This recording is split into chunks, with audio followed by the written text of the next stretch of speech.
All right. Good evening, everybody. Make sure my mic was on there. It's Friday night. I hope everybody's doing all right. I think the number one thing we're all thinking about on the of the state is cold weather. I guess Florida's I think going to get 20s. Predicted to have 20s. I guess from what I hear. Good evening, brother Jorge. Good to see you once again. I think you're expecting snow. I think Sunday into Monday. Am I right? I think you got it up there Sunday to Monday. I know we have possible here in Tennessee. On my side, I actually am on the edge of. If you look at a map, I'm on the edge of severe weather and moderate weather. So I guess depends on however the wind blows there. We'll see what the weather does bring. But are you still expecting some snow up there Sunday and a Monday? That's the last thing I knew. I don't know everybody's weather. Florida's supposed to get some record colds as well, so we'll see how that goes for Florida. I don't know how cold it's going to get be down there, but I did not look at the temperature today, but it's probably cold up there. It's a little on the chilly side here. It's what 33 degrees, 34 degrees. I'd rather say 34 than 33, so we'll go with 34 degrees. Um, it's not terrible. It could be better, but we'll see how things go. I'm looking forward to that. But I know, well, no one else has talked about their weather. So I'd like to eventually get into talking about, your opinions and feelings about I don't know about the snow. 34 is practically spring weather. Yeah, well, it was chilly the other day. Supposedly, I think my wife mentioned to me earlier that it's going to be single digits tomorrow morning. Not sure how accurate that is. Not that I'm saying she's not telling me the truth, but you never know how things are. The interesting thing about Tennessee, by the way, much like New England, because New England says the same thing all the time, you just never know what the weather's going to be. The weatherman is always wrong. Always think the opposite of what the weatherman says. If you want to know the weather, look out the window. Well, apparently down here in Eastern Tennessee, they have the same thought process. Is hey, the weatherman never knows what he's talking about. If you want to know the weather, just look out the window. It can change like that. So it's interesting how they have the same philosophy. Pick a better word than philosophy. At the same outlook we have when it comes to weather down here. Oh boy, 6 degrees is -6. Man, I am not down with 6 degrees. Not anymore. Although it feels like since I moved down here, it's always cold now. I'm like every winter. But hopefully it's a short run winter. That's the upside to living down here is uh, the upside is the months are shorter. I'm noticing my camera I think is off. I got my camera situated too high. I'm looking at myself. I'm thinking I must have bumped the camera. So, but I'm not going to mess around with it right now. I won't mess around with the camera right now. I'll lower it a little bit, but yeah, I think my camera's off there. It's higher up than it normally is. So apologize. But 6 degrees in the morning. No thanks. I'm good. The other morning, we had I think 8 degrees or 9 degrees, whatever it was. That was the first morning this winter that I actually started up the truck ahead of time and warmed up the truck. That was the first morning I actually went out, started it, came back in. It reminded me of the old days living up in New England where, excuse me, you have a lot of mornings where you're, going out to start up the vehicle. So, man, it's amazing how the weather can affect your morning or the morning commute. That's all right. No matter what the weather is, God will always be great, and that's all that matters at the end of the day. We roll on from there. But I did want to, like I said, I want to talk about a little bit the practicalities of everyday Christian faith, and that's I think that's an interesting topic, and I want to take I don't know if it's a different look at it, but I was thinking a lot about that today because there's some things going on at my workplace. There's oh man, those people got fired or let go, laid off, and oh man, they just got rid of the salaried people in the office, and so people start fear mongering, getting concerned, and getting worried. I don't worry that much. I mean, it's a level of concern. You do have your bills to pay, so you're concerned a little bit. But as a Christian, I think that's the one thing about working for a living, or any Christian who works for a living. Well, some are retired, and that's okay too. That you understand the practicality living of every day of having true Christian faith. And I thought about that, and I thought about people out there who really live off of others, wherever it may be. It could be one living off of the government. It could be a disability that they don't have, like bipolar and things like that. People are going to get mad at me on that one. But a lot of those things, it comes down to what I feel about pastors online, or these online people who don't work, and you just donate to their ministry so they can keep their bills paid. And I really thought about, when you're teaching, how do you teach the practicalities of living when you don't live, when you're not out there in the world every day? I think that's a huge problem. I think there are too many people who are living off the government teat or the welfare system, whatever it may be. And I think if people, they seem like godly men and they really know the Bible, and that's wonderful. And I've always said one of my favorite, I don't know if it's the right word to use, but one of my favorite deceivers was a man named Reverend Grant. And one of the most knowledgeable men, it would seem, about the Bible. Just knew that thing inside out. But behind the scenes was not a cool dude. You know what I'm saying? Not a cool dude at all. So I think we have to peel away, or get away from this illusion of, because someone appears to be godly, therefore they must be godly. I've mentioned the whole pastor persona thing, where there's an act they put on the show, maybe the way they talk or the way they dress and things of that nature. I think we need to be more discerning about those things now than ever before. We see a lot of shiny objects, and we get drawn to those shiny objects because they seem right. But for me, I got to keep on, and you can push back or give me your opinions on this, and my feelings won't be hurt, because I'd love to hear other people's opinions on this. How we feel about the situation when we know that there's someone online. They're not a pastor or a church. The online has become their church building, except it's digital. So they're still holding a form of church and just not calling it church, but the same things are there. But when they're not working, I mean, a lot of these guys too, they go to seminary, they come out of seminary and go straight to associate pastor. Now I'd slide a break to those who, they're 7 days a week. Well, you don't want 7 days a week. They need to break up, but every day they're out there. They're counseling people. They're helping people. They're constantly on the go. I get that. I don't have much problem with that. But I do have a problem with those who aren't really doing those things. At that point, you can work for a living. And something that bothers me, and the person I work with, I told him how I feel about this. He's good enough not to have his feelings hurt. But I said I do have a problem with the fact that he works. He was medically discharged from the military, and he gets paid by the government, and he also works a 40-hour work week. Well, sometimes overtime. And he makes a pretty good pay there for his benefits. I'm not going to get into his amount right now, but he does pretty well. So that's why I have issues when I see Christians, born-again Christians, and which I don't see many of. And that's what I'll be trying to scour the internet to look for, to have people on eventually to talk about these things and their position. I, however, am against those. I think about the Israelite army.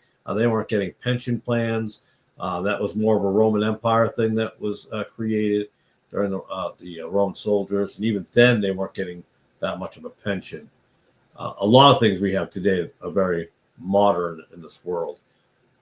But I have a hard time looking up to somebody or looking at a man who does not work for a living. I've said this a million times. I'll say it again. The Bible even teaches us to work is to honor God. But you're putting yourself off as someone of a higher standard, a higher level. Well, I don't have to work because I'm a godly man. I have a ministry. I would love to see it, and don't misuse the whole idea of like, why are we waiting tables? That's one of the favorite ones that go to many, not even Baptists. Baptists probably do too, but many evangelists that make good money. Well, we can't wait on tables. We have to. And these are the same folks that will tell you that church is not in the Bible. That's not that you don't go to a church building. That's a sin. You don't do all those things. But they'll be the same ones who will want you to donate to their ministries to keep them going. Now, donating to a ministry, like myself, and I'm not asking for a donation at the moment. Now I said at the moment like I'm going to. But when I'm buying Bibles, like we just got a case of Bibles getting ready for the spring. So when we set up at the park down the road, we plan on putting out some tables, gospel tracts, Bibles. That's the plan. I got one person that I know here. He's never actually on my YouTube channel, but he's a brother here in the area. He's volunteered to come help me out when we get there. So that's going to be awesome. But donating for something like that is one thing. But when you're trying to keep afloat a man who can work, that's an issue. That there's two different issues we got. We got the online gurus who you support and send money to, and they're not doing anything really with it. Just they're just not. And then you got pastors in some of these churches who live off the money as well, and they don't work for a living, but they hardly do much at all. They're there Sunday, they're there Sunday morning, Sunday night, Wednesday. Yes, there's occasional Fridays and things of that nature. And they don't work. What happens now? We have to think about, look at the economy's getting bad, right? The economy's going down the road. So some of that money that people were giving, let's say I give $20 a week into the offering plate at church. Well, I lose my job. Now I'm going to probably give you $5 if I can give you anything at all. So how does that preacher live off? God will provide. Yes, God gave them the ability. He provided them the able body, the ability in most cases to go to work. I know there are some people who have disabilities that aren't there, but this is a big problem for me because those same people that you listen to, the scholars or these seminary elites, they really can't tell you how to have true Christian faith in the next day that's coming because they've never had to worry about it. They've always been, served with the silver spoon of a different kind. It's more of a religious silver spoon than it is the normal silver spoon that we talk about. They're fed with that. So they're not going to be able to, and I'm not saying I'm the one, I can tell you, no. That's why we have brothers and sisters in Christ. That's why brother, sister in Christ. That's why it was laid on my heart when I'm not selling this book. Well, I think it is for sale, but that's not why. I changed that to read brother instead of just Stephen because we're brothers. We're brothers in Christ, sisters in Christ, brothers and sisters in Christ. We are not above the other. We may act like it sometimes, and people do, because we all bring something different to the table. And I see that in Brother Nick's channel, and I see people. There's always a knucklehead sometimes that will pop into anybody's live stream. It's just that's the way it happens. There's always somebody who wants to create a little strife, but that's normal. But I see people bringing things, and I'm like, oh, I've never heard that. And I'll read some comments that somebody's saying in the thing. I'm like, that's interesting. And I'll look into it.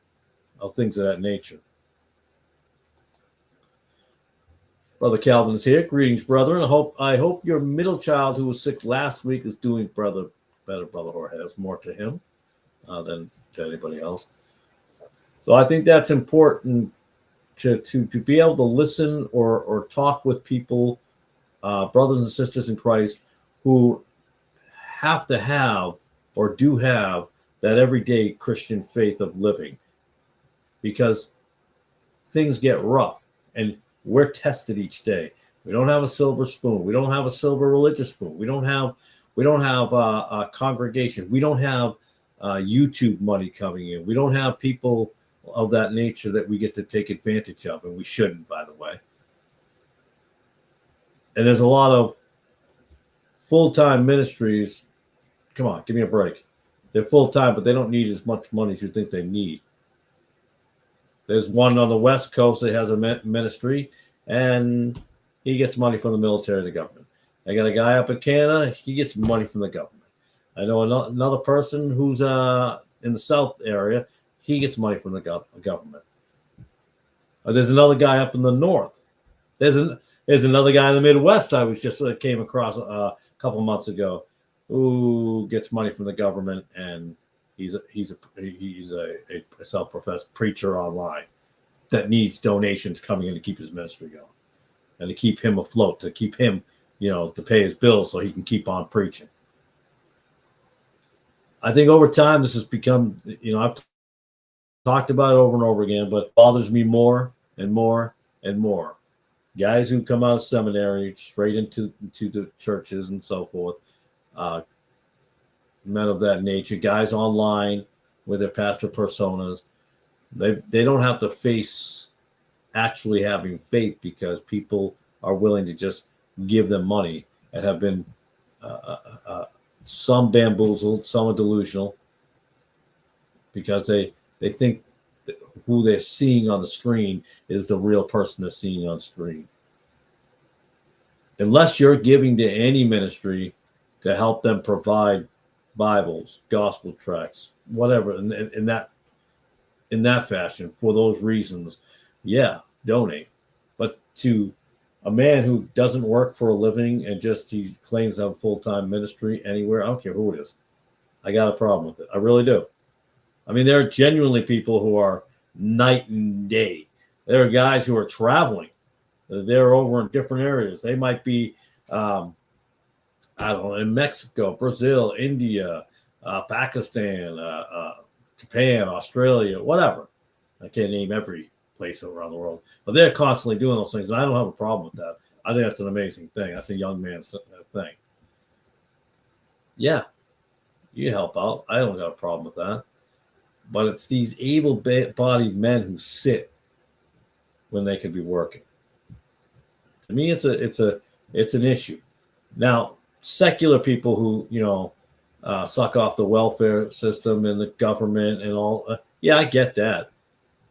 Are they in sin? Well, it depends on how you look at it, because they were already in sin. So are they any far off? I was gonna say far off and further, or far. I kind of elongated my word. And I know that makes me look like a bad guy. I'm like, well, they should earn it. Now, understand real disability. Again, like a kid I work with. He's able-bodied. He works for a living, and then he gets that check every month. Why this country is in debt, among many other things. But I'd love to hear your feelings on this, and my feelings won't be hurt, obviously. But I think it's a huge problem. I think it's worse now than ever. And if you think about it, right now we live in an internet age of the 80s evangelicals. We used to just have a few guys, right, in the 80s. Those of you, a couple of you I know are old enough to know, the Jim Bakkers, the Jimmy Swaggart, the Oral Roberts. Well, Kenneth Copeland was a little younger than, but he's old now. What's he want to live to, 120 or something like that, I think he said. Kenneth Hagin. We had a lot of those guys in those time frames. I'm thinking, trying to Jerry Falwell. The list can go on. I'll probably think a couple names as I go. But we now have an internet now where we have a lot of those. You have 1,000 Oral Roberts. You have 1,000 Jimmy Swaggarts. You have 1,000 Jim Bakkers. And they're all living off the system. They're living off the system. They're living off of you. And I don't believe that's the way it should be. I really don't. Again, I know the popular one I've heard before. We're not supposed to wait tables. We're supposed to be out ministering and preaching and this and that and the other.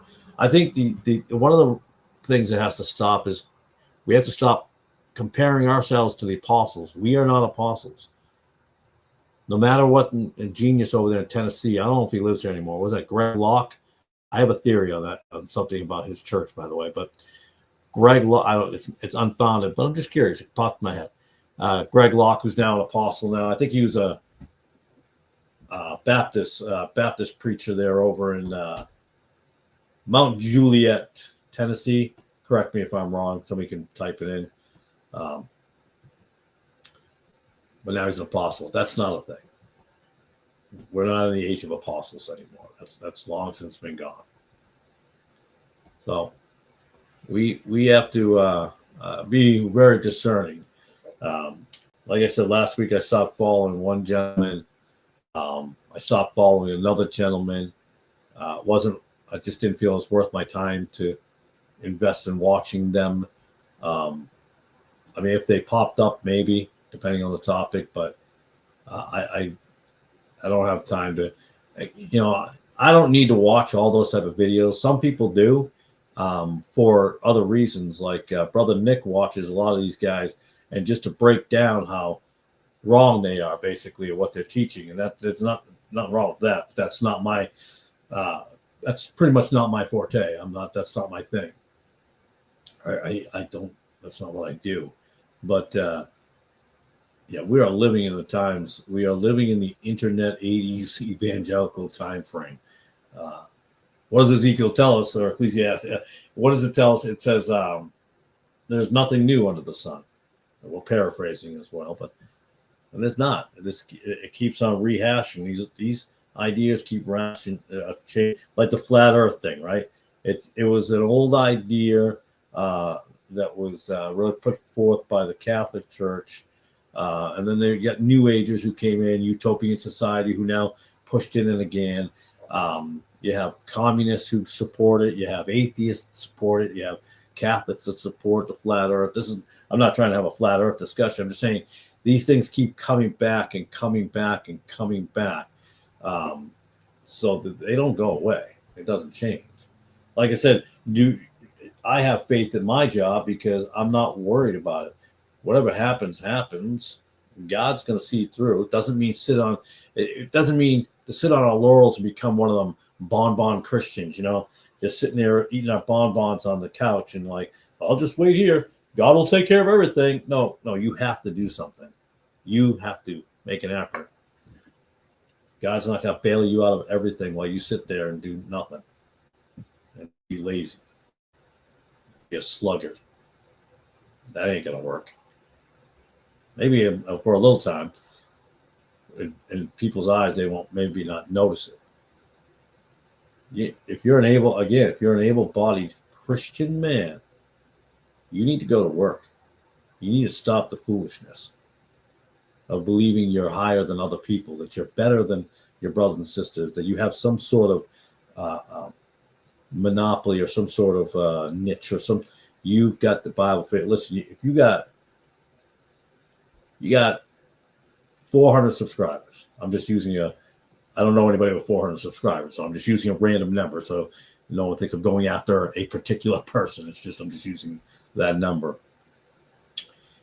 And you don't work for a living, and you got a full-time ministry. Come on. We got a problem here. There's an issue. There's definitely an issue. And then there are some people who, again, who are fully invested in things, and they're not looking for your money to pay their bills, and you want to give them a few bucks. Nothing wrong with that either. It doesn't bother me at all. There are people who have a donation on their YouTube. I think some do. They have that.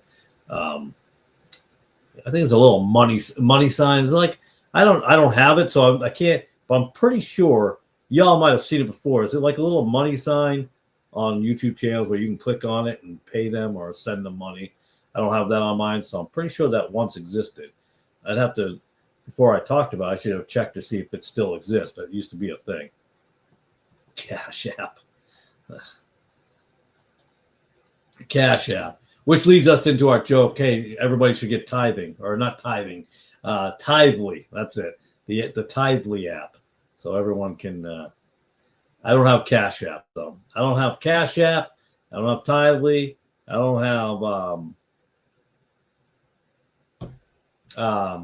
Venmo. I don't have Venmo. I don't have PayPal.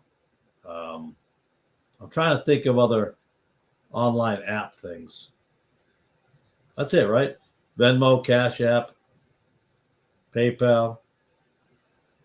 Tidely is just a joke. We talk about that because when we came across that a long time ago, which I still fascinated by that. You can digitally, even if you're against the mark of the beast and all the digital system, you can still give a donation digitally. Just say it's kind of funny. Yeah, the dollar sign is inside a heart. Isn't that sweet? The money is I didn't even catch that before. So the money sign is inside the heart. So love money. There you go. The love of money. Now, what does the Bible teach us, though? It's not about the love of money, right? Money's not the evil. It's the love of the money. But we put that heart around the dollar sign. It's all about the money. Now, and again, I don't have this on my channel. At least I don't think I do. I've never seen it on my channel. Somebody correct me if I'm wrong. I should probably look it up. I've never noticed it on my channel. Now I got myself wondering here. I should probably open up my YouTube there. And I'm not putting down anyone wanting to donate to somebody. And I don't have a problem with that. My point is we have a lot of men who could be working, and I got a problem with that. And I just had a conversation with my son today about that because him going into the military forces, or however you want to, people have different terminology. So he, which by the way, I know my ADD, I guess, is kicking in, which I don't believe in ADD at all. It just means I can think of a lot of different at the same time. He swore in today. I'm sorry, yesterday at 1:30. So he officially was sworn into the government system, the military. So he's shipping off in July. He is officially on his way in July. So July 6th, I think he said, which I don't know what day that is. I didn't look it up on the calendar, but July 6th, he's on his way. I think he's going to South Carolina, then to Oklahoma, and then he'll be going to Georgia. I forgot where in Georgia after that. So he'll be gone for, 9 months? He'll be back sometime at the end of March. So he'll leave in July, early July, and he'll be back at the end of March. So that'll be interesting. So he's on his way. So again, mixed feelings about that. I'm happy he's going and not at the same time. Let me try to get that. Let's go into the YouTube channel. Let me just pull up last night's video. I don't know if I'll see it on my end or if it's just only on your. Yeah, I don't see anything on mine. Good. I'm glad I don't have it on mine. It just has like, dislike, share, promote, and ask. Oh, it looks like that's an internet thing. Ask Gemini, I think. All right. Now I can X out of there. Just want to make sure I didn't have it on there that I didn't know about. Hey, sometimes YouTube does stuff to your stuff you don't even know. You know, I heard people say that people get unsubscribed to someone's video and they never unsubscribe to someone's video. So it can happen. Money side, isn't that sweet? It is sweet. Isn't that sweet? Now, again, don't get me wrong. I know it comes off as like, oh, this guy doesn't think anybody you should donate to anybody. No, it's not. Honestly, not what I'm saying. I'm not saying it at all. I hope folks understand that. But we are living in that time. Living at the time. What happens when the internet goes down? That YouTube money ain't there anymore because YouTube goes down or restricts or takes off. I think a lot of people got banned just from the COVID situation at that time. Remember when that all happened? Or are you supposed to say vid? Isn't there like code words you're supposed to say? You can't say the whole word. You got to say the jabby or things of that nature.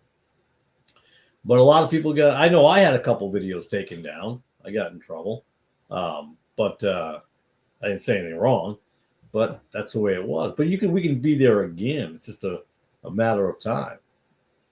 And then what happens? Then your pastor persona is not going to work anymore because now you're in the real world. You can't solicit money from people. And now you're on an island by yourself. Maybe actually, not just metaphorically, maybe literally you live on an island. I don't know. My son leaving February 17th and will not be back for 14 weeks. He will enter as E2 private second class and is also intelligence. Stephen didn't tell me what his actual thing was. So he's going to South Carolina for a couple weeks. Then he goes to Oklahoma, I think for 20 weeks. Then he goes back to Georgia for the final 6 months or something like that. I don't know. All I know, he wrote it down. He's telling me about it, and because his car broke down today, so his truck is down, unfortunately. Well, my old truck. I gave him my old truck, and it snapped, literally snapped. Yeah. So he swore in yesterday, and he'll be going off in July. Yours is leaving February. He's leaving before mine is. So it'll be weird for me anyways to not have him around 8 months. It'll be different. 8, 9 months, whatever it is. Yeah, July to March, right? That's 8 months. Now I got to count on my fingers now. I'm getting so old. August, September, October, November, December, January, February, March. 8 months. There you go. So he'll be back in 8 months. He was supposed to go into geointelligence. Not geo. Yeah, it's geo. Yeah, human intelligence, geointelligence, and something else he was looking at. I can't remember what. Human intelligence. Did I just say that? Geo and human. Yeah, I think I already said that. And so there's some other things he's looking at too, but I'm not sure what he's going completely into. So we were talking briefly about it, and I was going to ask him more about it. But after he got sworn in yesterday, is on his way back is when the truck snapped in half, basically, and he tried to drive it all the way home. He drove it all the way home. He is just like his father, because I would have done the same thing. I would, instead of getting towed, I would have tried to driven that thing as far as I could, as close to as home as I could. I wouldn't want to pay for the tow. But I knew the truck was going to snap. The reason I gave my son the truck originally is I figured he was only going to need it for a couple of months, and I knew that thing. That's why I had to buy a new truck. When I say new truck, I don't mean brand new truck. I would never buy it. I don't have that kind of money, and I would never buy it anyways. Even if I had the kind of money, I would never buy a brand new truck. They always say, remember, I don't know, most of y'all know, old enough to know, y'all have been 3 years older. Never buy a truck under 3 years. That was always, or a vehicle of any kind. But yeah, so the frame finally went. That thing's it's a New England truck, and it has seen some stuff. It's been through the ringer, I tell you, and it's an older truck, so good 15 years out of that thing. It lasted 15 years in total. So what are you gonna do? But now he's in a situation. Well, now he's gonna have to get a job for the next 6 months, or however it is. February, March, April, May, June, July. Yeah, so 6 months. So he's gonna have to get a job. I told him, just go. Don't worry about. You're not going for a career. Just get whatever to last you till 6 months, because you're gonna end up quitting it. Whether it be Walmart or Dollar General or Family Dollar or whatever. Friendlies. There's no Friendlies down here. I don't know if there's any more Friendlies up north, actually. I never looked into it. I used to love Friendlies. Brother Jorge, you'll have to tell me if there's any more Friendlies around up there. I don't even know if they exist anymore. They got to exist. Anyways, that's not a thing down here. Friendlies is definitely not a thing down here. But we'll see what happens. So I'm just praying that we can find a cheap car, because he's not going to get a loan. And I don't want to buy any fancy vehicle, not right now, because that's stupid. That's a stupid decision to make at this point in the stage. So he'll wait till he gets back, and then he'll try to get a vehicle. He's thinking about a Chevy Colorado. That's what he's thinking about getting, or a Toyota Tacoma. I said, don't worry about it. You don't need much of anything. Well, we just went down that whole road of a truck. But hopefully your son is excited and happy, as is mine. He's very excited for the whole process. So I hope your son is. I think so. I make my own ice cream.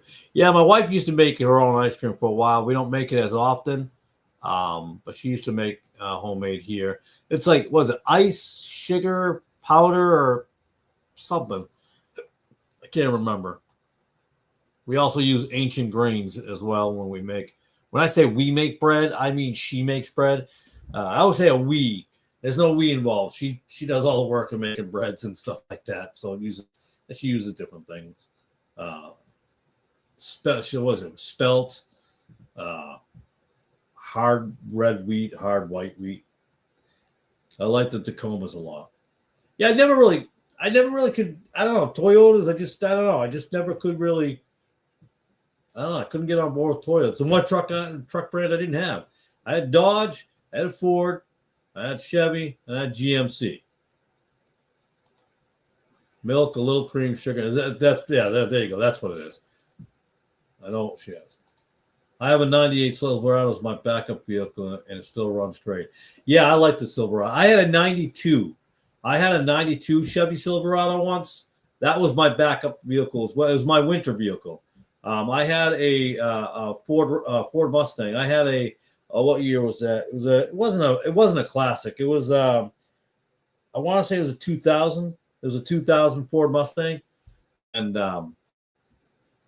which I ended up totaling because funny story there is the 92 Silverado wouldn't turn over, would not crank. And I'm like, oh, you got to be kidding me. And I'm looking at the Mustang with the cover on it. And I was like, again, I'm not a rich man. It's not a classic Mustang. It's just a 2000.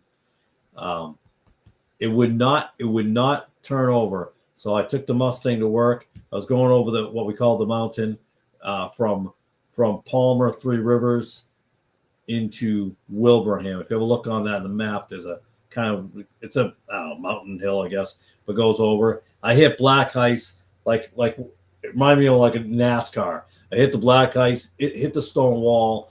I spun there. My seat snapped back in half, and I didn't even realize the seat snapped in half until I was outside the vehicle picking up the bumper off the ground. And then I noticed, I looked down, I saw the seat was snapped. I was like, oh, wow, that's not good. So, but I like that Silverado. I also had a 2000 Chevy Silverado. I enjoyed that one too. I love that one. And, but that had a lot of miles on it when I got it. And it wasn't really taken care of when I got it. I mean, it still ran pretty good, but I thought it was time to maybe upgrade. So I had gotten a 2010 GMC Sierra, which is the truck we're talking about right now that my son has. So I ran her for a good 8 years, and she had high mileage too. I'm not a wealthy man. I get everything high mileage. So got that, and now I have I had the Ford F-150. So when the Mustang, so the Chevy Silverado was dead. It was done. So I decided to just, instead of fixing it, I got rid of the Mustang was totaled. I got money for the Mustang. I ended up buying a Ford F-150, got rid of the Chevy Silverado, and just had the one vehicle. Didn't need a Mustang anymore at that point, so I got rid of it. Yeah, so then this GMC Sierra went down, so just a 1500, nothing fancy. And now I have the Chevy Silverado 2500. The reason I had gotten that, I know, step up to 2500, was the towing package on it. So we could tow.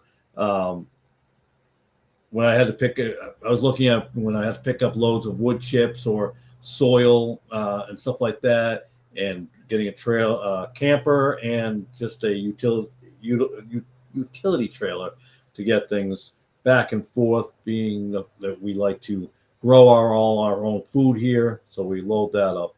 So Tacomas are easy to work on, really easy for DIY mechanics. Well, that's good because I think it was it my Sierra that the battery? No, it wasn't the Sierra. I think it was the might have been Ford. I can't remember, but the battery is hard to get to. You got to get up underneath it. Old Goldie is her name. She only has a little over 165,000 miles on it. That's awesome. That to keep it at that level.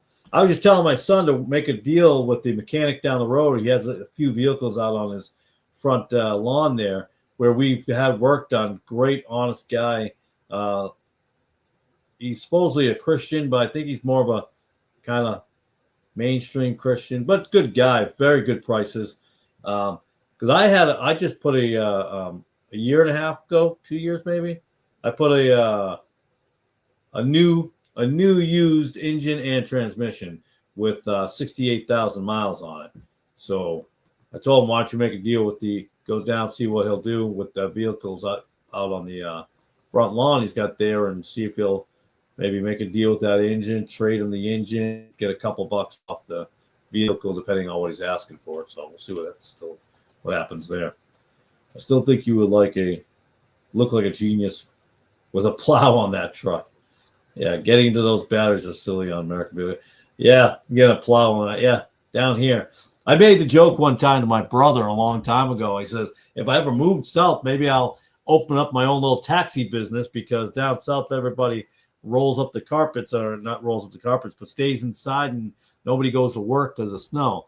But these last 3 years, though, it seems like there's been a lot of bad weather down here in the south. So that kind of disappointed me. But, those are things you have to deal with, and weather's an interesting thing to deal with no matter where you're at. Whether it's too hot, too cold, we're going to still complain about things all the time.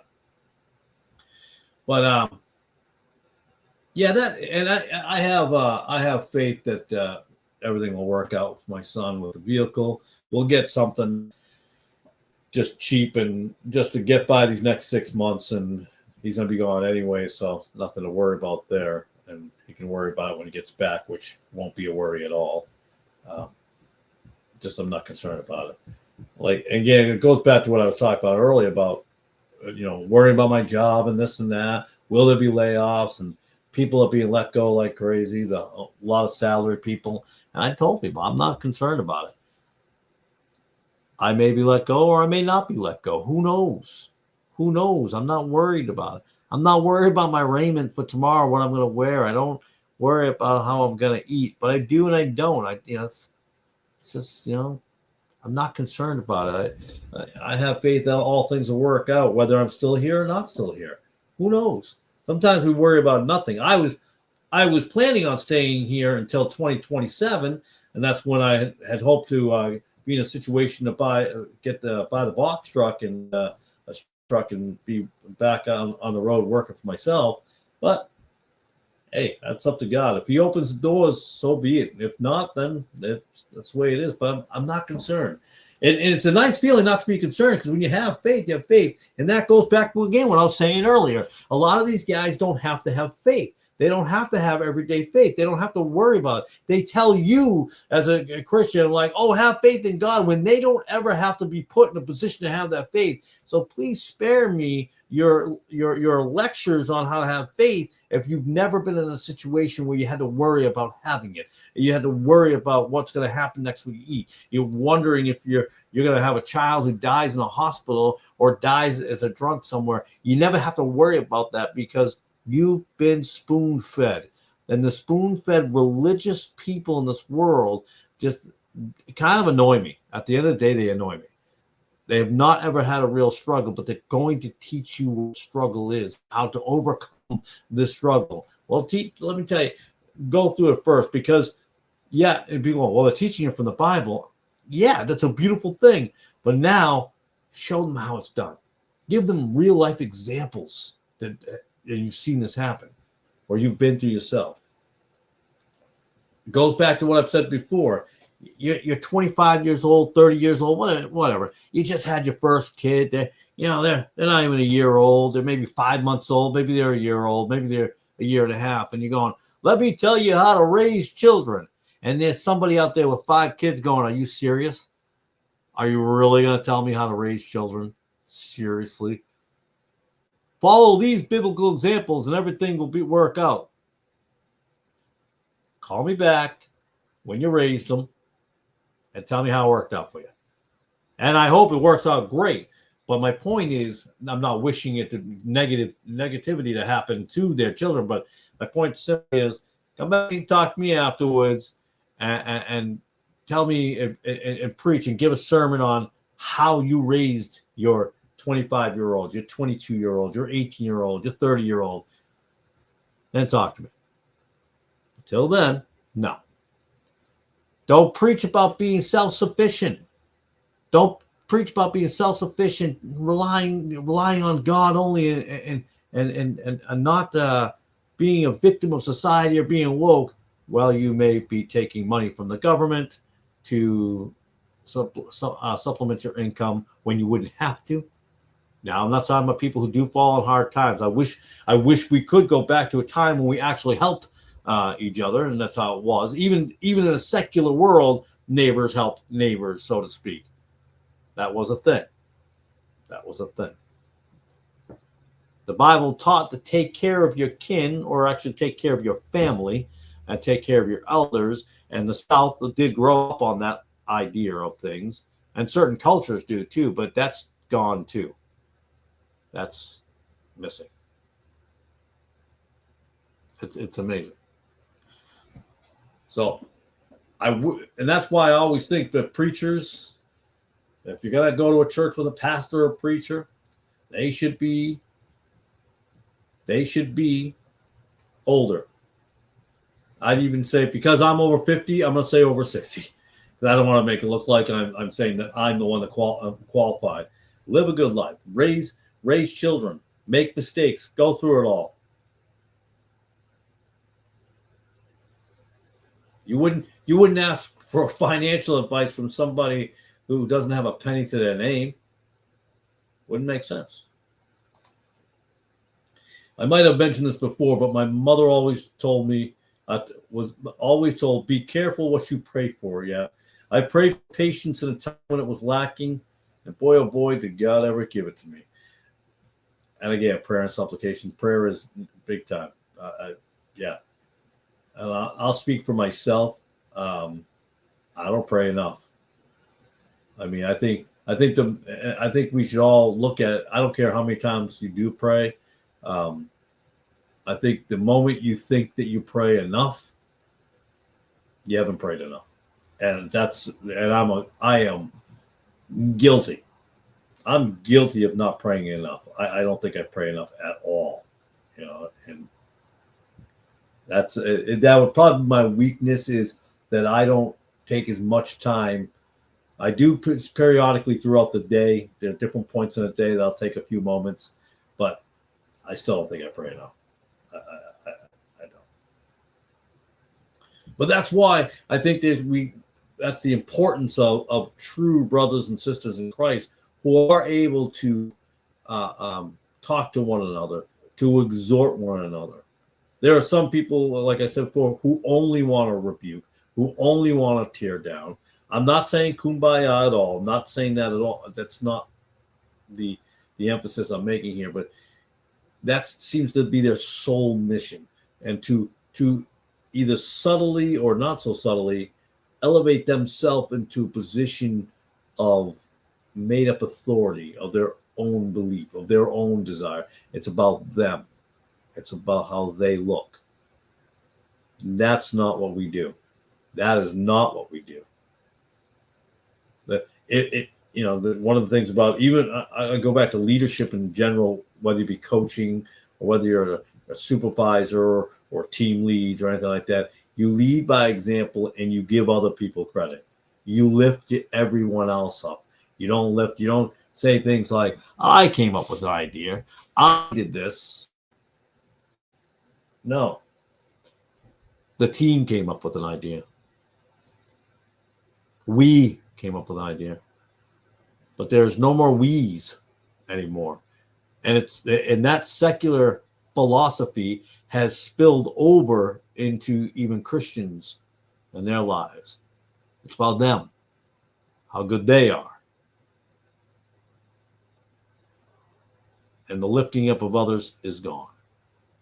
You've lifted yourself up. That's what I'm thinking on that. It's an unfortunate time. It is an unfortunate time. And again, I will say, nothing new in the sun, because we've seen these things before, but I think with the internet and its explosion over the years has led to more of these, at your fingertips deception that can lead you way, way off. Yeah, I just saw that. Yeah. Yes, that is. As the old saying goes, there's no I in team. The problem is everybody spells team incorrectly. I think they spell it team. That's the best I can come up with a joke on that. But yeah. And it's unfortunate. It is unfortunate. That's why there's a system of everything has a system. That's why people carry the load of different things. That's why as Christians, we're all in different positions to help each other in different ways and all of it. I started being better about the we and us giving credit when it's just that's pride. Yeah. And that's exactly what it is. When we're too busy exhorting ourselves and rebuking others, it's all about you. It's we, me. It's all about these things. Oh, hey, Brother Emryo, good to see you. Hello, everybody. So good to catch you tonight, brother. What are we talking about tonight? It's I hate to say a free for all, but talked a little bit about real world Christian faith that some seminarian scholars don't have to deal with. But we talked about everything. We tend to go off in different trails sometimes. We were just talking about trucks a few minutes ago, so.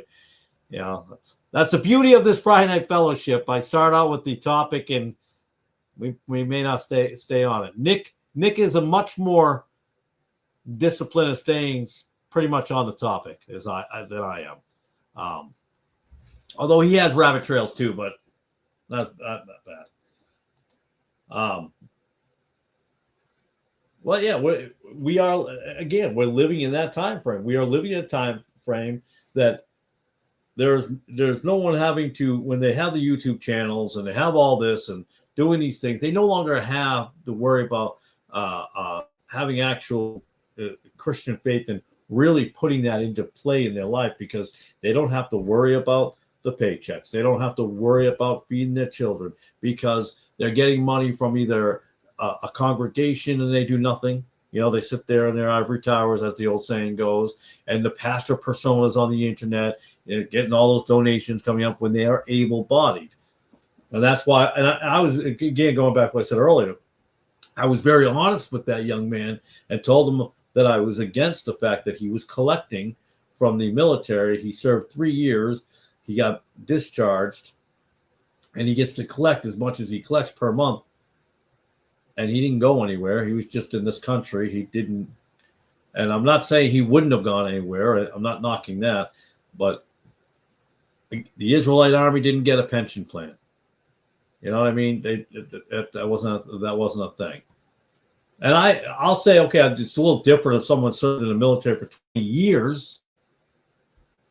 So, whoa. Oh, cool. Please pray for me. Sunday is my birthday, and the pastor at my church is allowing me to preach. Well, I'm guessing by looking at you, you're just turning 21. So good for you. You're 21 years old now. I have a joke about my wife with that, but yeah, wow. Yeah, we'll definitely pray. I don't usually pray online or on the air, but that's definitely, I think everybody here will put have you in their prayers for preaching on Sunday. And we'll pray that the Lord uses, or the Lord works through you and says what needs to be said in a timely manner. So good for you. That's a tough place to be in, and it's always tough to be about if it's your first time, but when you stand up in front of a lot of people and you've got to do a lot of talking, at first it can be a little nerve-wracking, but after a few minutes of doing it, you get into it, you don't even notice it afterwards, and so being in that position. So wish you the best on that one. Prayers definitely for that. We'll have that in the side here. I always have to make notes because my wife once told me, she says, you need to write these things down because sometimes you forget them. And she is right. I'll give it to her. She's right. So I'm writing this down now. Pray for embryo preaching Sunday. All right, that's written down. More like 60. You don't look a day over 59. That's what I got you. Well, you're older than me, old man. I'm 52, so you got me by 8. You got me by 8. I think I look like I'm 93 some days. What are you gonna do? You know. But so we'll see how those things. It's a time of a discernment. It's happening on and on. Here's the thing that bothered me today. He mentioned he's a child of God. He's not worried about things. He follows the Bible. That's what he does. He's a child of God. He's no denomination. He's not a Protestant or a Catholic. He's just a child of God and Christian. Some of these things are red flags to me because that's kind of to me saying you're your own authority almost. You know what I mean? Lack of better phrasing, but now you're your own authority. You've got it all figured out. You're on top of the game. You're going to be the man. But it always goes down to who's your authority, right? That's always our discussion all the time amongst Christians. Who's your authority? Who's your authority? Who's your authority? And the big thing about pastors and preachers, you have to submit to them as your authority. Yes and no, because you wouldn't submit yourself to Jim Baker or Jimmy Swaggart. I think Jimmy Swaggart's dead, so I can't use him anymore. I think he passed away. So you wouldn't submit yourself to Jim Baker. Why not? He'd be your pastor. You see what I'm saying? We have to be very careful about. We make statements like that. Well, not everyone is on the up and up. You know, and Jerry Falwell's got the. Did he found Liberty University? I keep thinking. I know I'm going off track. Did Jerry Falwell actually do Liberty University? I think it was once called Liberty Baptist University, but then it turned into Liberty University. Of course, Jerry Falwell being the one who bought out PTL, which I think is hilarious because isn't that foray? What's the word I'm looking for? The entrance going in is where that the wacky doodle is. The guy who kicks people in the faces had his church for a little while. Yes, he did. I'm going to assume yes, he did on both. He involved Liberty University and bought part of PTL, Heritage Park.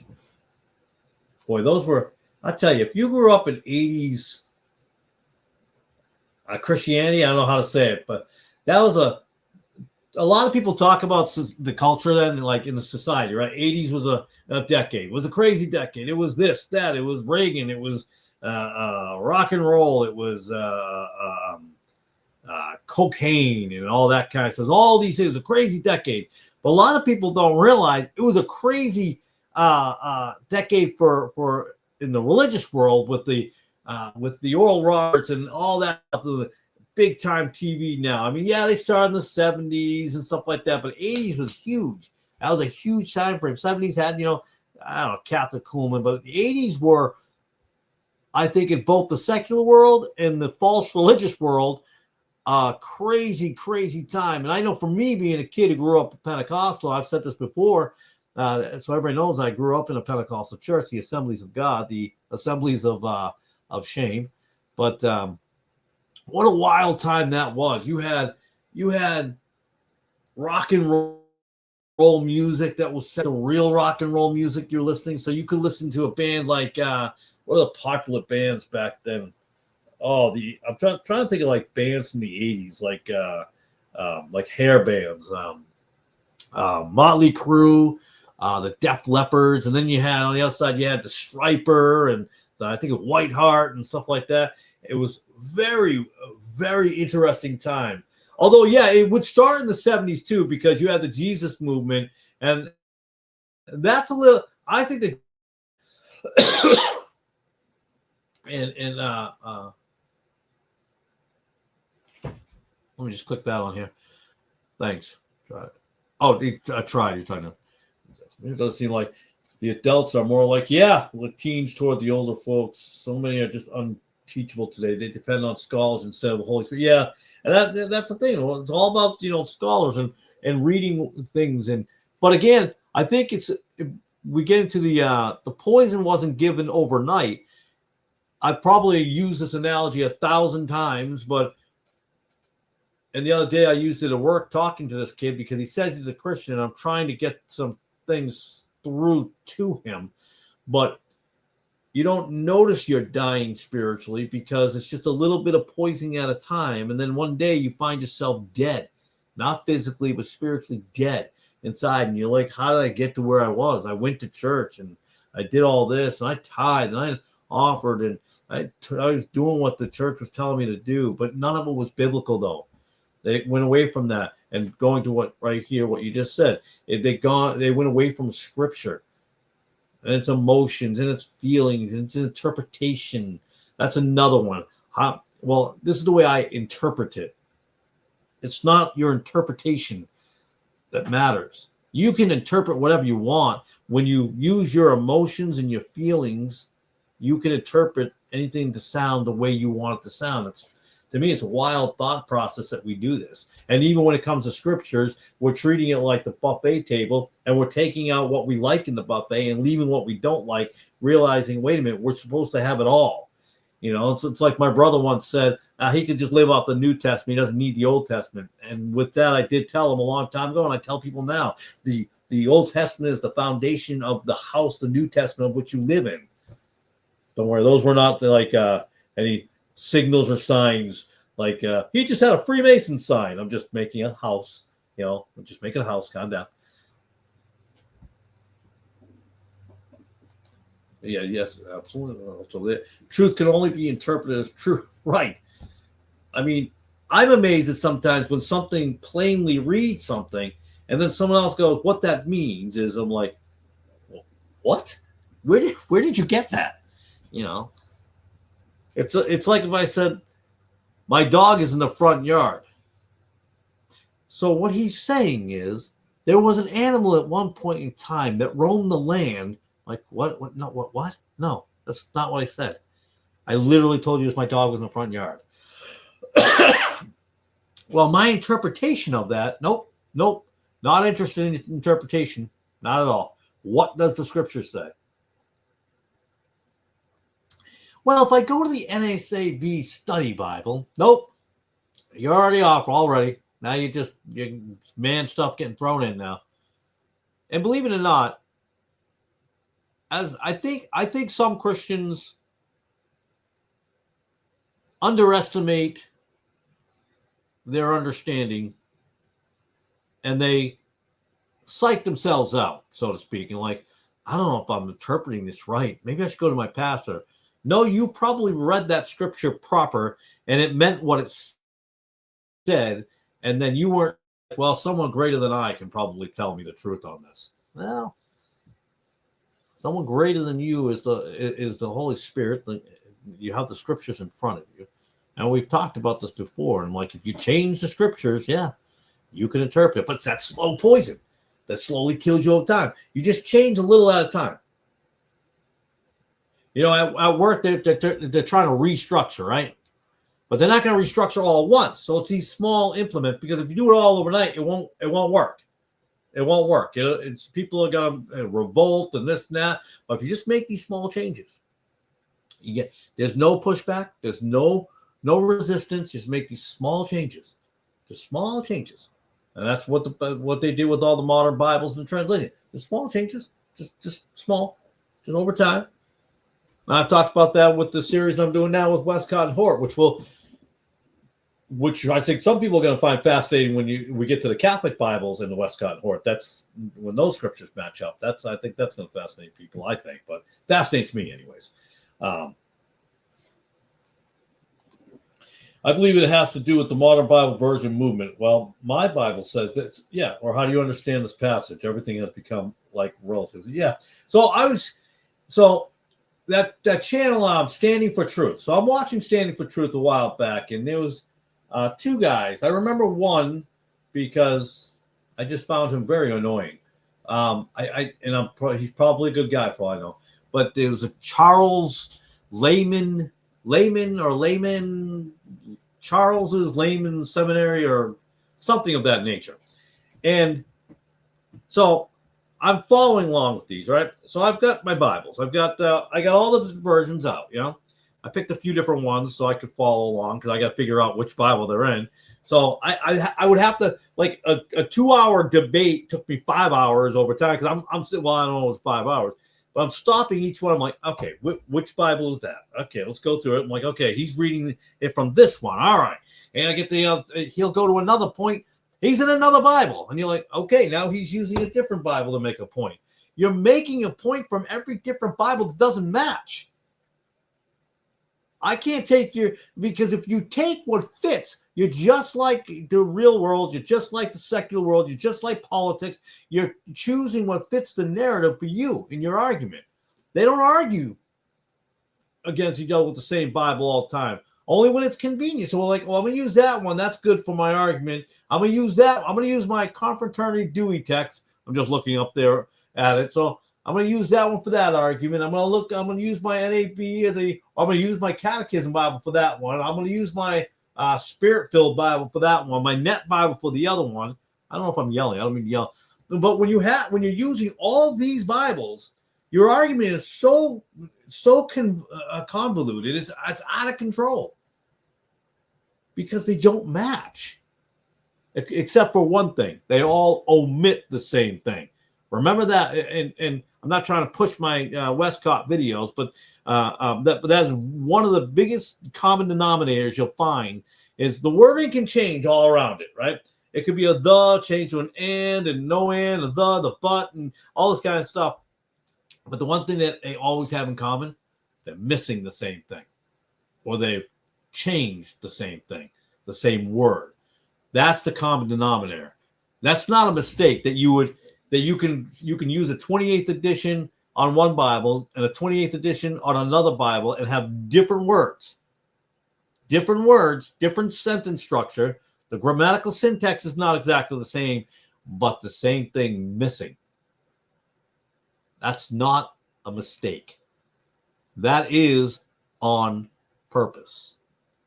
Without a shadow of a doubt, that is on purpose. That is meant to happen. Give me a break with the whole, no nefarious things were happening. Come on, man. I don't want to sound like Biden when he used to do that. Come on, man. But seriously, guy. You can't tell me with a straight face that. Yeah. Well, I guess you could if you believe the lie. But it's amazing when that happens. If they don't match, you have to question that. And we know the King James matches the King James. We have spelling. I've already gone on this. And when I get done the Westcott and finish all these videos, and I finish the Catholic Bibles in Westcott, I'll be hopping back into the 1611 versus today's modern Bibles and change. I think we left off at Luke. I think that's where I finished off on that, and we'll continue on. But you'll see that 95 to 98% of the time, I'll use 95 to be conservative, 95% of it is really phonetics and spelling. That's really what it is. So if that's what you want to hang your hat on, that's pretty sad because when you look at all these other versions of Bibles, they're way off. Way off.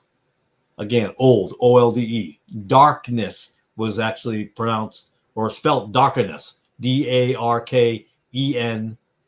I think it was, darkness, N-E-S-S-E. But in that time frame, that word was spelled correctly. That's what the scholars don't like to tell you because, if they tell you that, they can't sell you their latest book. You know what I mean? They're not going to be able to do that. They're eliminating the witnesses Bible verse. You can no longer use 1 Timothy 3:16 as proof text of Jesus being God. Little by little, doctrines being diluted. Yeah. Which Bible we got? I don't know. Oh, here we go. Let's use this one. Just for fun. Let's see if it has it. If y'all want to have patience with me, I'm going to turn to my little Westcott Hort here. Let's see. 1 Timothy. Right? Let's look at 1 Timothy 3:16. I don't know if this was part of my original my videos because I had to. That's another thing. I don't know how many videos we got left to go, but I realized at one point, I said to myself, Stephen, you'll be here for 5 years if you go through every single change in verse of the Westcott that dismantled and mutilated the King James. I mean, yeah, it would be. I think I would be. All right, 1 Timothy 3:16. Anybody want to throw it up on the King James while I'm looking through this one here? See where we're at. 3:16. I don't usually do it on the. And without controversy, great is the mystery of godliness. He who was manifested, justified in the spirit, seen of angels, preached among the nations, believed on in the world, received up in glory. And even then, so just so you know, sometimes the Westcott will match proper, but many times it doesn't. And Darby is the same way. Darby is interesting because Darby seems to like combine the King James with Westcott Hort, which is weird to me. But now someone will have to ask me, whoever's watched my videos. Well, I've watched them. Let me go into, let's see. I'm going to go into my playlist real quick to see if I've done 3:16. Well, I accidentally hit the video. Oh, mute that. Let's see, John. Oh, what am I talking about? 1 Timothy. I'm not even into 1 Timothy yet. I've left off at John 6:47 was my last one. No, I'm sorry. Yeah. John 6:4. No, that's episode 17. Now I can't even figure out where I'm at. Hold on. Where did I leave off? Trying to pull it up. Man, this is on the fly here. Oh, Acts 10:6, Simon the Tanner. That's the last one that's the last verse I talked about. That was what, 2 nights ago? So I haven't done 1 Timothy yet. Let me pull up my documents. I'm wondering if I have my It's hard to keep track of where I'm at with it because you do so many of them, you're not sure where you're at anymore. Where am I here? I'm looking for this, but they change. Yeah, they change so much of it. So it's like, how can you possibly keep track? It's just a little bit of poison over time. Poison. I'm looking for it. I'm not sure if I skipped it or not. 1 Timothy 4:12, 2:7. Yep, I didn't do 3:16. I do not see 3:16 on my list. Why I missed that one, I skipped that one, I don't know. But a lot, like you said, it's being diluted. It absolutely is being diluted. It just changes over time. I don't know why I didn't do 1 Timothy 3:16. I got to be honest with you. I see in my documents here 1 Timothy 2:7 and 1 Timothy 4:12, which I'll be going over. Yeah, I don't see. Oh, no, I do have it. 1 Timothy 3:16. All right, there we go. Let's see. Oh, that's what the change. So in the Revised Version 1881, it actually changes from God to He. That's what I was looking at. So in the King James Version, it'll read God was manifest in the flesh, and then in the Revised Version, the Westcott says he who was manifest. Who's he? Who's he? Well, we know it's God. Why are we getting rid of that? And of course, Darby also does that. God has been manifested. Then after that, we get into things like the ASV, it says he. Revised Standard Version, the RSV version says he. The New World Translation, he. Catholic version, RSV Catholic version, he. NIV, he. Let's see. New American Bible doesn't even do he. It just says who was.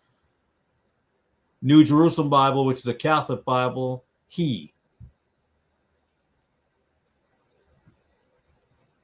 Without any doubt to mention he. The NRSV, he. I'm just going through this real quick. NLT, New Living Translation, he. This will be a video that will come down the road. We're going to talk about it. ESV, he. Common English Bible, the CEB, he.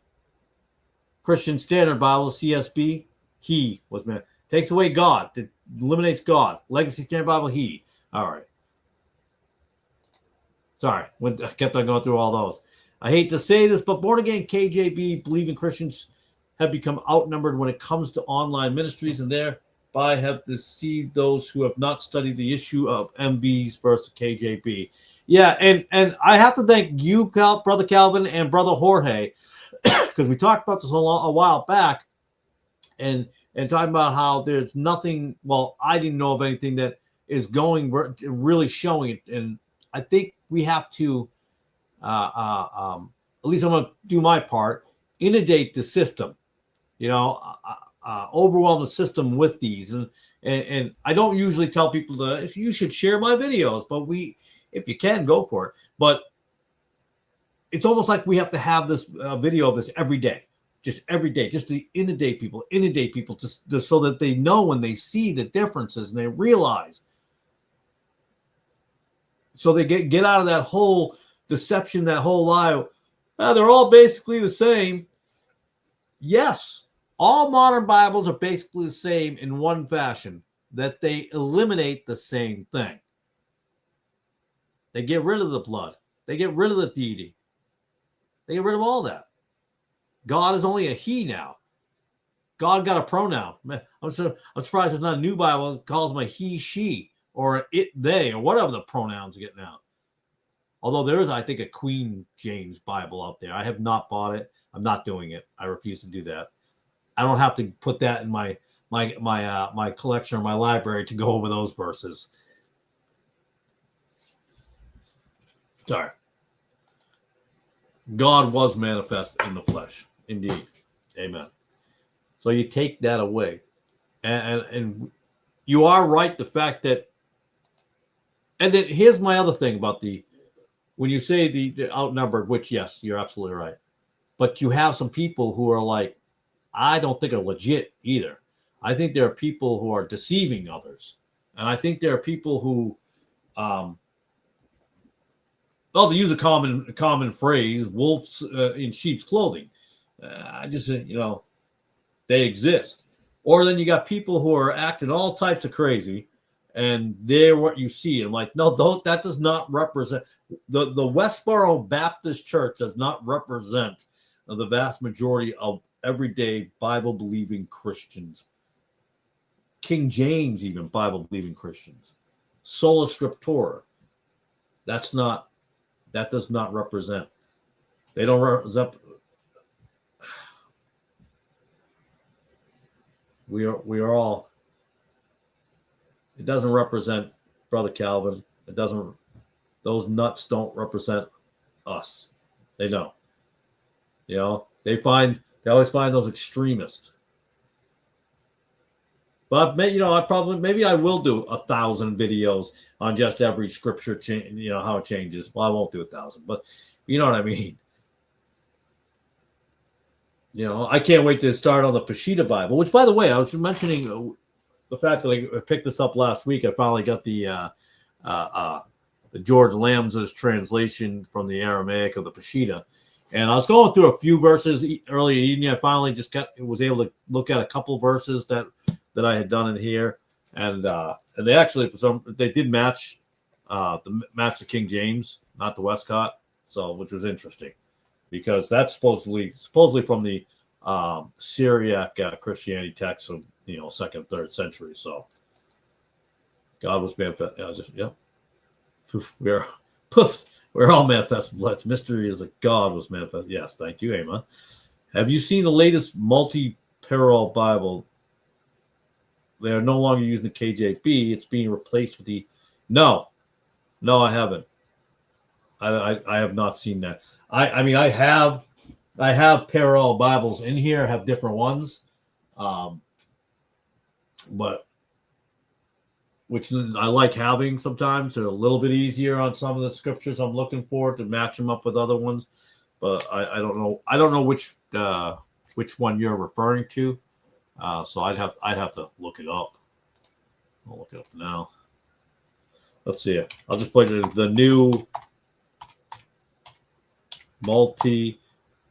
I was watching. So I came across a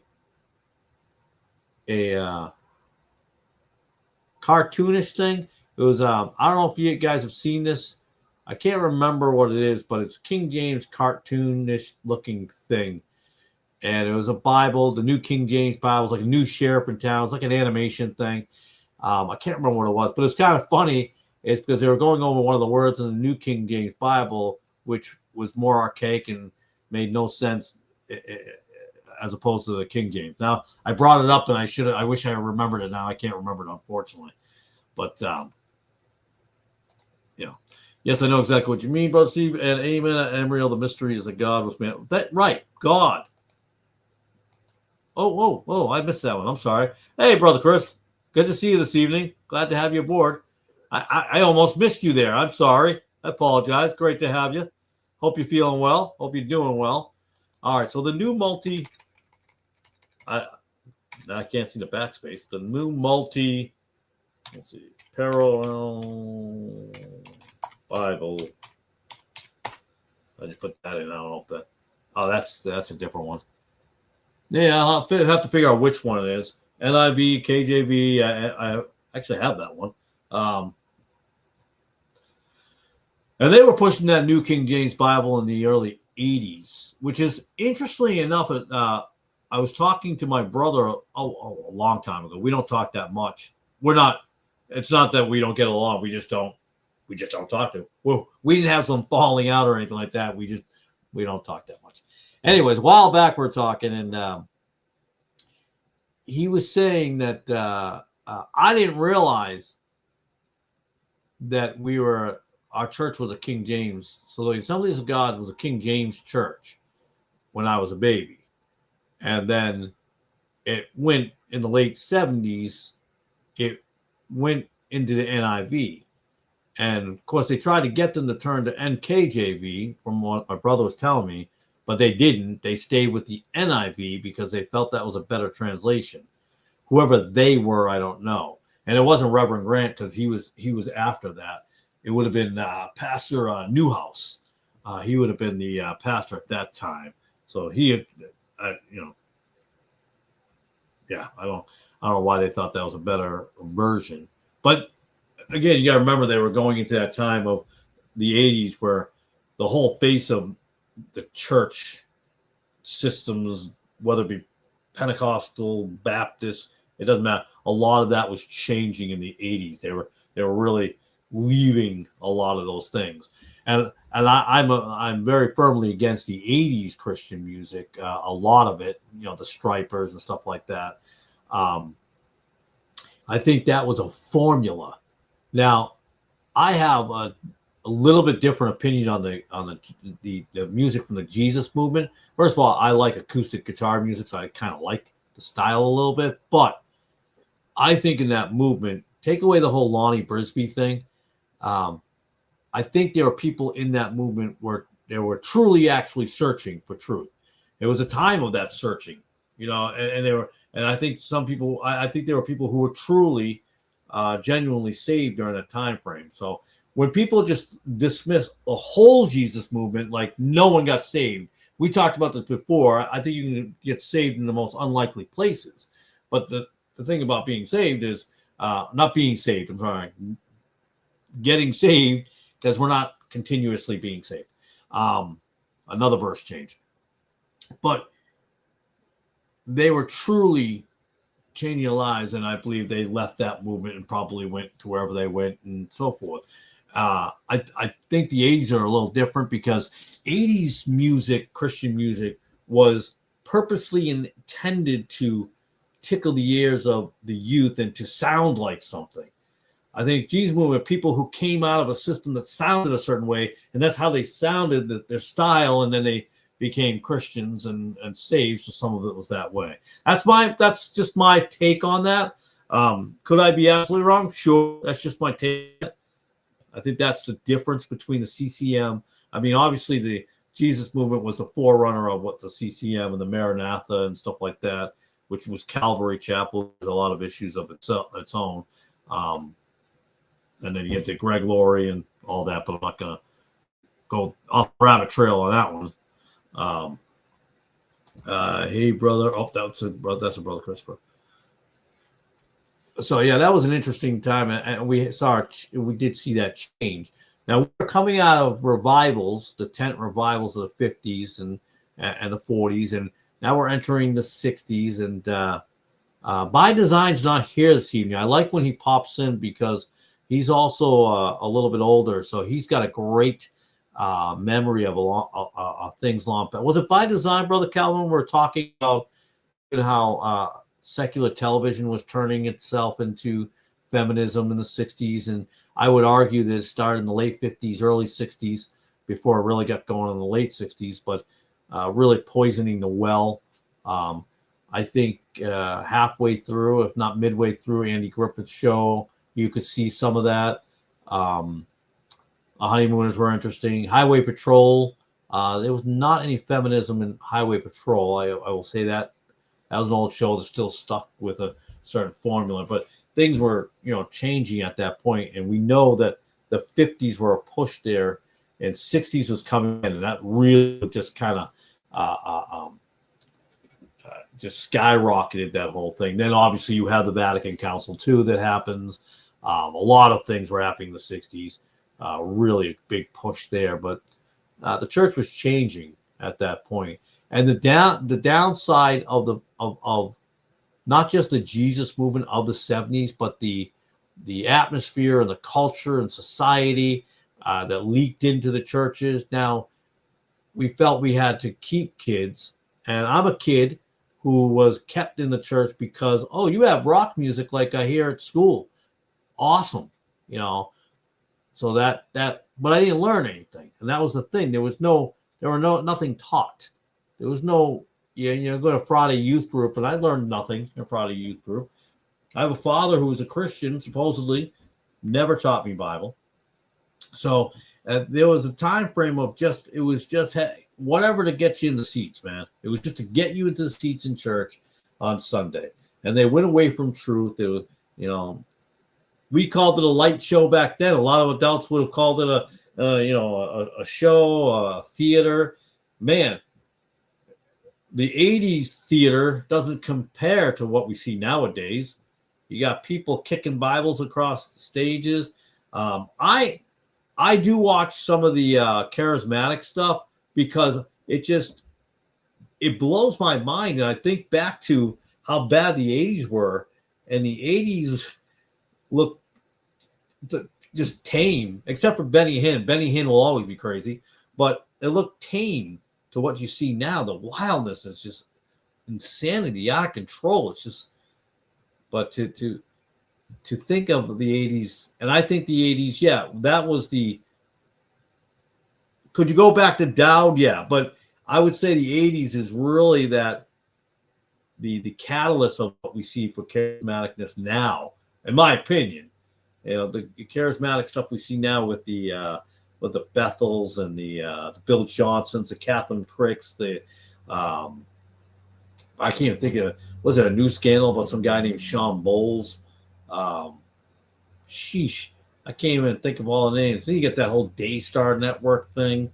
I think Daystar Network kind of reminds me of it's like the end of the 80s, even though it's so many years later. The Perry Stones and stuff like that, the TBNs.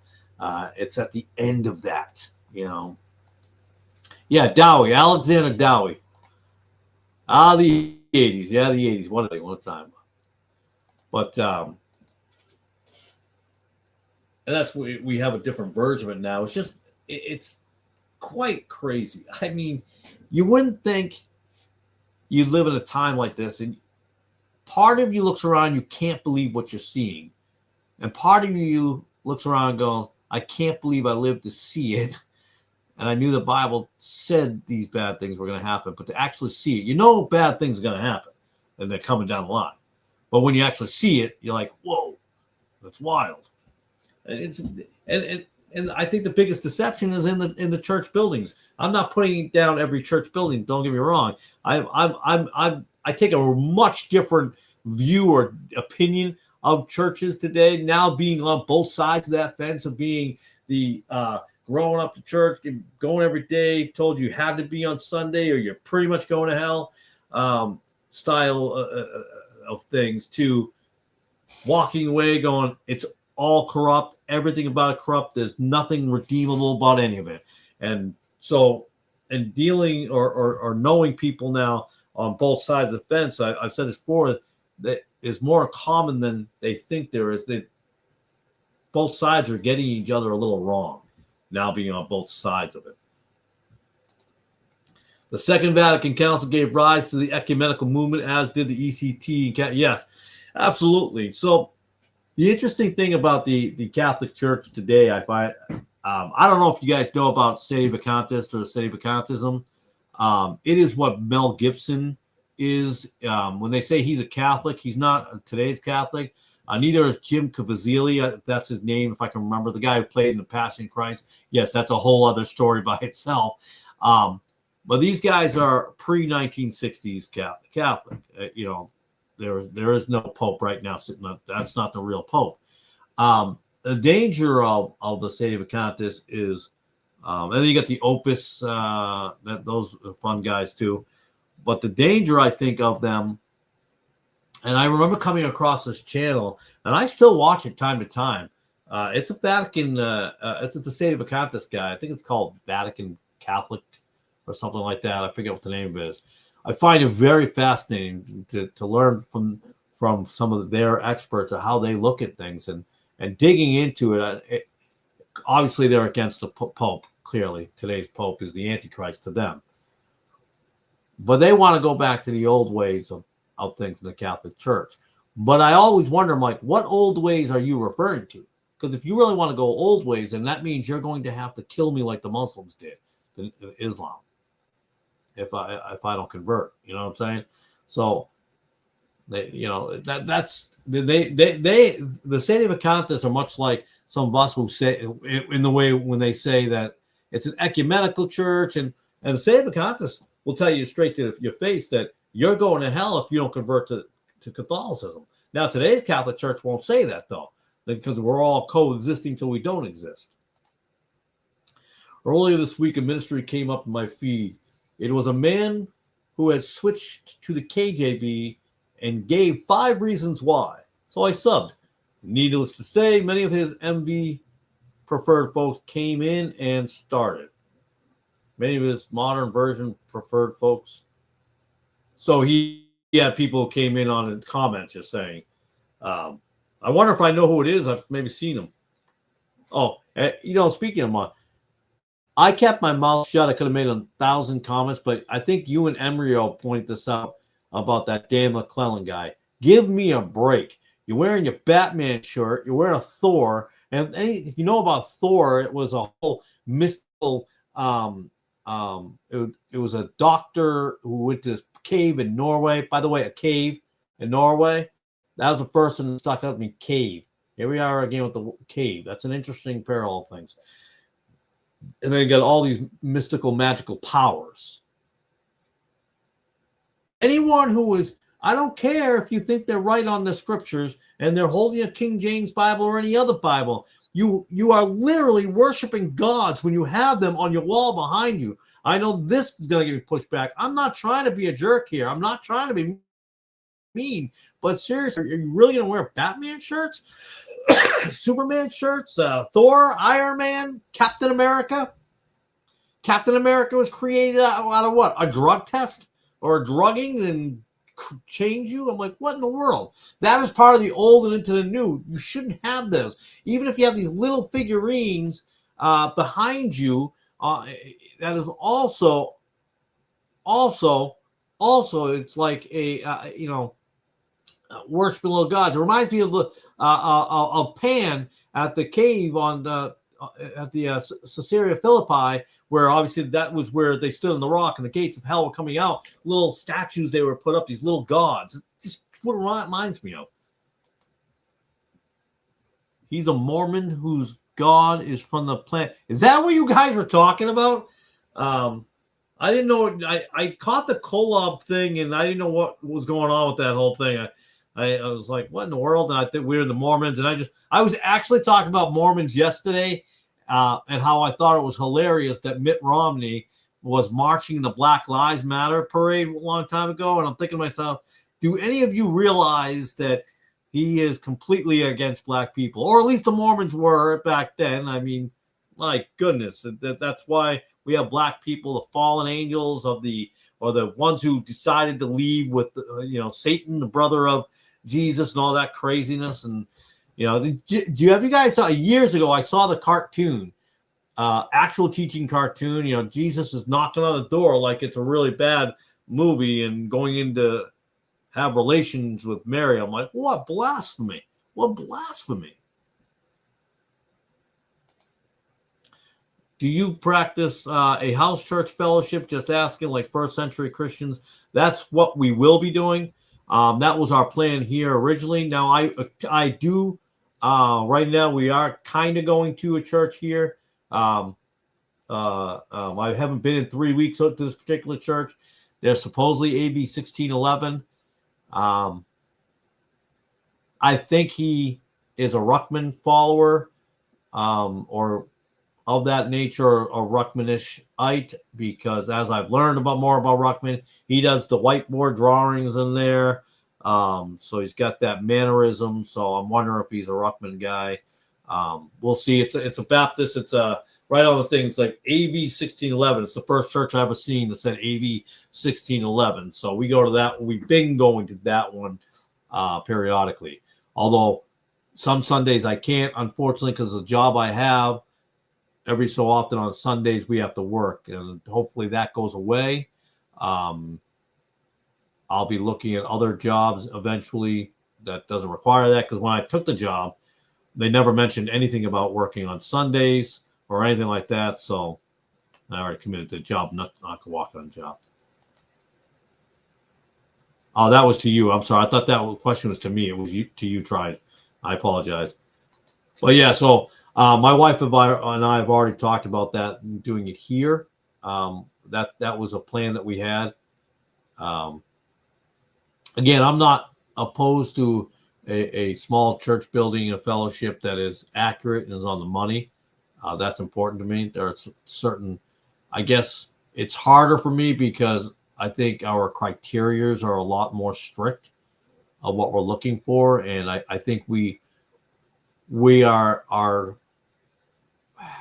don't compromise very well. We like to stay as truly close to the Bible and what we believe. And I guess there's possibly things that we could overlook, but there are a lot of things we just can't for what we believe in, whether it's about holidays and things of that nature. We're pretty strict, and I think we should be. We should be very strict about these things. But that's for me is the hardest part right now, is too many have gone off the path. And I think it's because if they don't appease to people, they're not going to have any money to stay open. They're not going to be able to pay the light bill and the electricity, the heating, and the AC. And I do believe the house church is the way to go if you can do it.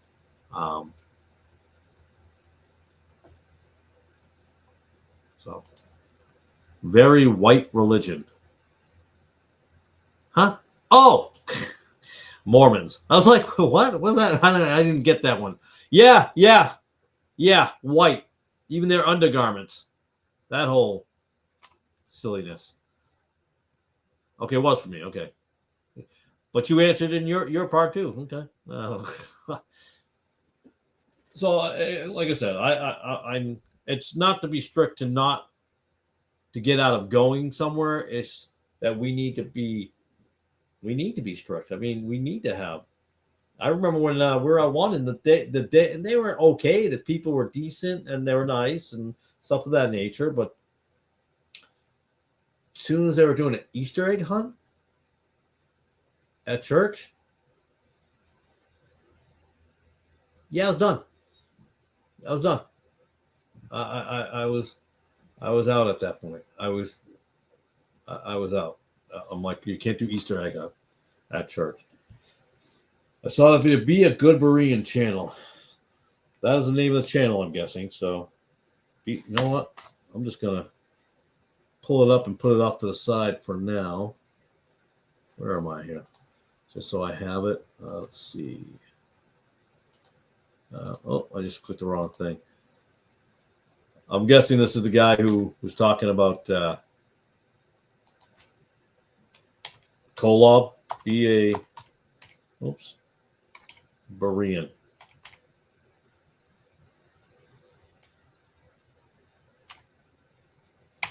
All right. I just typed that in. That one. Good thing about this area is probably 30 churches within 10. Yeah. I remember calling my brother, and he got the humor of it because the South is now known for all their Baptist churches. I called my brother. I says, hey, I'm having a lot of trouble finding a Baptist church down here. He laughed, of course, because it's easy, you know. And I compared it to up north. I says, man, it's like up north. I can't find a Catholic church. Catholic church on every corner up north. I'm pulling this guy up. Let's see if this is the right guy.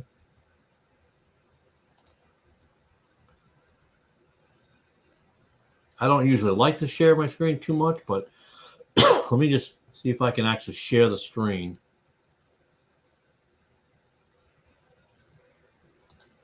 Oh, let me just read that. I agree. House fellowships are awesome. I used to participate in one. I also opened my house for fellowship after my wife passed. I haven't been in that anymore. I'm sorry to hear about your wife, brother. I didn't know that. I'm sorry. I tend to talk about how great, how wonderful my wife is, and I sometimes forget people either not married or so. I'm sorry. Well, I apologize for that. No, he's the one who switched to KJB. All right, hold on. Let me get this switch. Let me see if I can do a share screen here. I'm terrible. All right, let's see if I can pull this up. Okay, is this the person right here?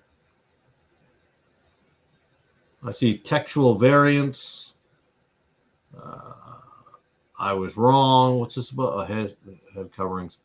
I don't know if that's the guy or not. So you'll have to text me in a second. I finally have snow. Well, yeah, you'll probably have some more. You'll have more snow up in your area, even though you're what? What are you, like an hour away from me? I think you're an hour or two. Hour and a half away from me, I think. Yeah, you'll have a little more up in that area. We're on the when I was looking at the map last, Chris, we were over here. I feel like we're like right on the border of severe and moderate. We're like right on the line. You wrote yes. Okay. Where's the subscribe button so I don't forget? And I'll watch this guy. Do you guys like him? I'm gonna hit the subscribe.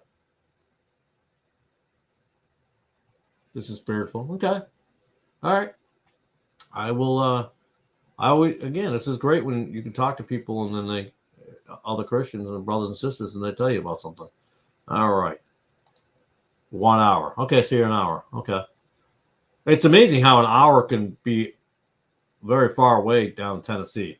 Tennessee on this part, I think, is on the eastern side. An hour is a huge difference, just a big difference. Berean Channel was about the guy who converted to the KJB. We need to encourage him. He's getting blasted. And that's the guy I just showed on the screen. If that's the guy, then he's got a lot of subscribers. He's got like 12,000 if it's the same guy. He's doing pretty well. I'm not sure why. Oh, why I'm switching to the King James Bible. All right, so let me put that in my watch later list. And I'm going to watch that. Why I'm switching to the King James Bible. All right. Now, from my understanding, Mormons have the King James Bible. They don't use it, but they have it. Much like a lot of people today. Let's see. Oh, no reason to apologize, brother. Oh, on the other things. Yes, sir, that's him. He won't have them for long.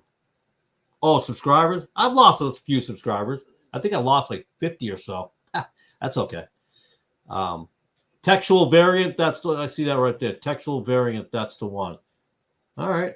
I'll definitely be watching that one. I'm going to check that one out. The hidden issues with ESV translation. Oh, wow. I can't remember. Well, he's got a lot of views on these. So he's getting... I'm going to pull him up. I'm going to just see if I can scroll through the... Okay, see, here's a. Can I just do this right here? See, there's commercials. Am I the only? If it's me, guys, let me know. But I don't know that we should. I have a problem with commercials being on it. You can turn off the commercials and not have YouTube play stuff like that. So I don't know why people do that. I don't get it. I don't know. Let's see. I just wanted to look at his comments to see if he's got any good stuff there. Wow. Transparency. Well, it seems like he's got good stuff here. Which TR version do you suggest? Oh, it doesn't seem like that bad. Yeah, I'll definitely get around to watching it. 41 minutes. I'll put him in the list. Sometimes I'll go into my watch list. In fact, I was in there one day. I was in my watch list. It was a watch later list. And there was over 500 videos going back a year and a half. And I was scrolling through them, and I'm like, I didn't watch any of them. There was so many different ones I never even watched. I was like, wow, I didn't watch that. I'm like, it's one of those things that you're like, oh, maybe I'll watch it. And you're like, and you don't actually get around to watching it. Yeah, top 5 reasons why I switched to KJV. All right. I'm not gonna play his content, obviously, because I don't want to get in trouble playing his content. I'm not trying to criticize or critique him or anything like that, but I don't know what YouTube rules are. I don't know. Well, I'm sure it's probably not copyrighted, so yeah. Yes, I'll be praying for him too. I haven't had time to watch any other vids of his, but plan on doing so this weekend or next week. Yeah, no, I'll be putting him in the. I'll probably if Nick doesn't do anything this weekend, I'll probably, while I'm doing my other videos and other stuff, I'll probably put him on in the background, try to get acquainted with his stuff. So we'll see. I don't remember what I was originally talking about now. Everything just goes by so fast.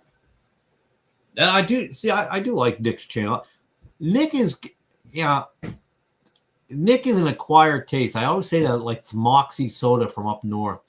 I think he has got some very interesting stuff, and he has an interesting take on things. Not negative or not bad. I like the way he goes about them. It's hard, though, sometimes. Somebody back me up. It's hard sometimes, even though I'm going on 2 hours. It's hard sometimes to watch him for 5 hours. Sometimes it's okay, but sometimes I just can't. I can't put 5 hours in. I got stuff to do. That's why I remember when I first started making videos, I always wanted to make them pretty quick, like a 10-minute video, a 5-minute video. I used to do truck videos a long time ago. I used to do a lot of truck videos, and I enjoyed it, doing the truck videos, and they were pretty simple and pretty quick. I was doing those back in 2020 during the COVID, I think, is when I was really doing those. They were fun to do. Wait, can I actually share this? Hold on. I don't know if I can. Hold on. Let me see if I can put it in here.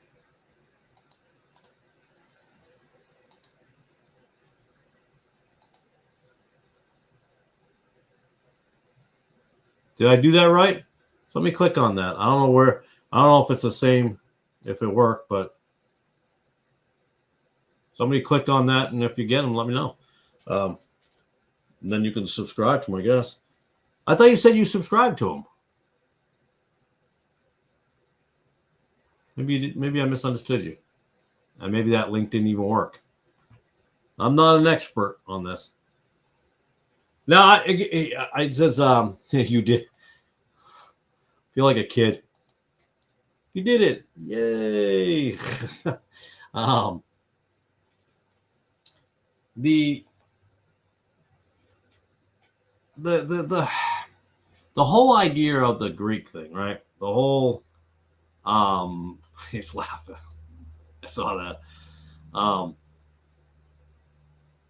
And I always have to tell people this. And they're like, well, if you're looking at Greek, then you think you need to know the Greek too. I'm like, no. I don't. I enjoy it. I think the King James Bible is the last Bible. I really do. I think that's it. You're good. You're good to go. I believe that wholeheartedly. I enjoy looking at Greek stuff. I think it's interesting. I've looked at a little Hebrew. I can't read it. I thought that would be fun because I can speak a little French. And when I say I can speak a little French, I mean a very little French and very little Spanish, mostly Puerto Rican. And Puerto Rican and Spanish, Brother Jorge will back me up. The languages are the same, but they're different. It's just a different linguistics and dialect there. But you can understand the person. A Spaniard could understand a Puerto Rican because there's some similarities in there. So I try to learn that. I try to learn the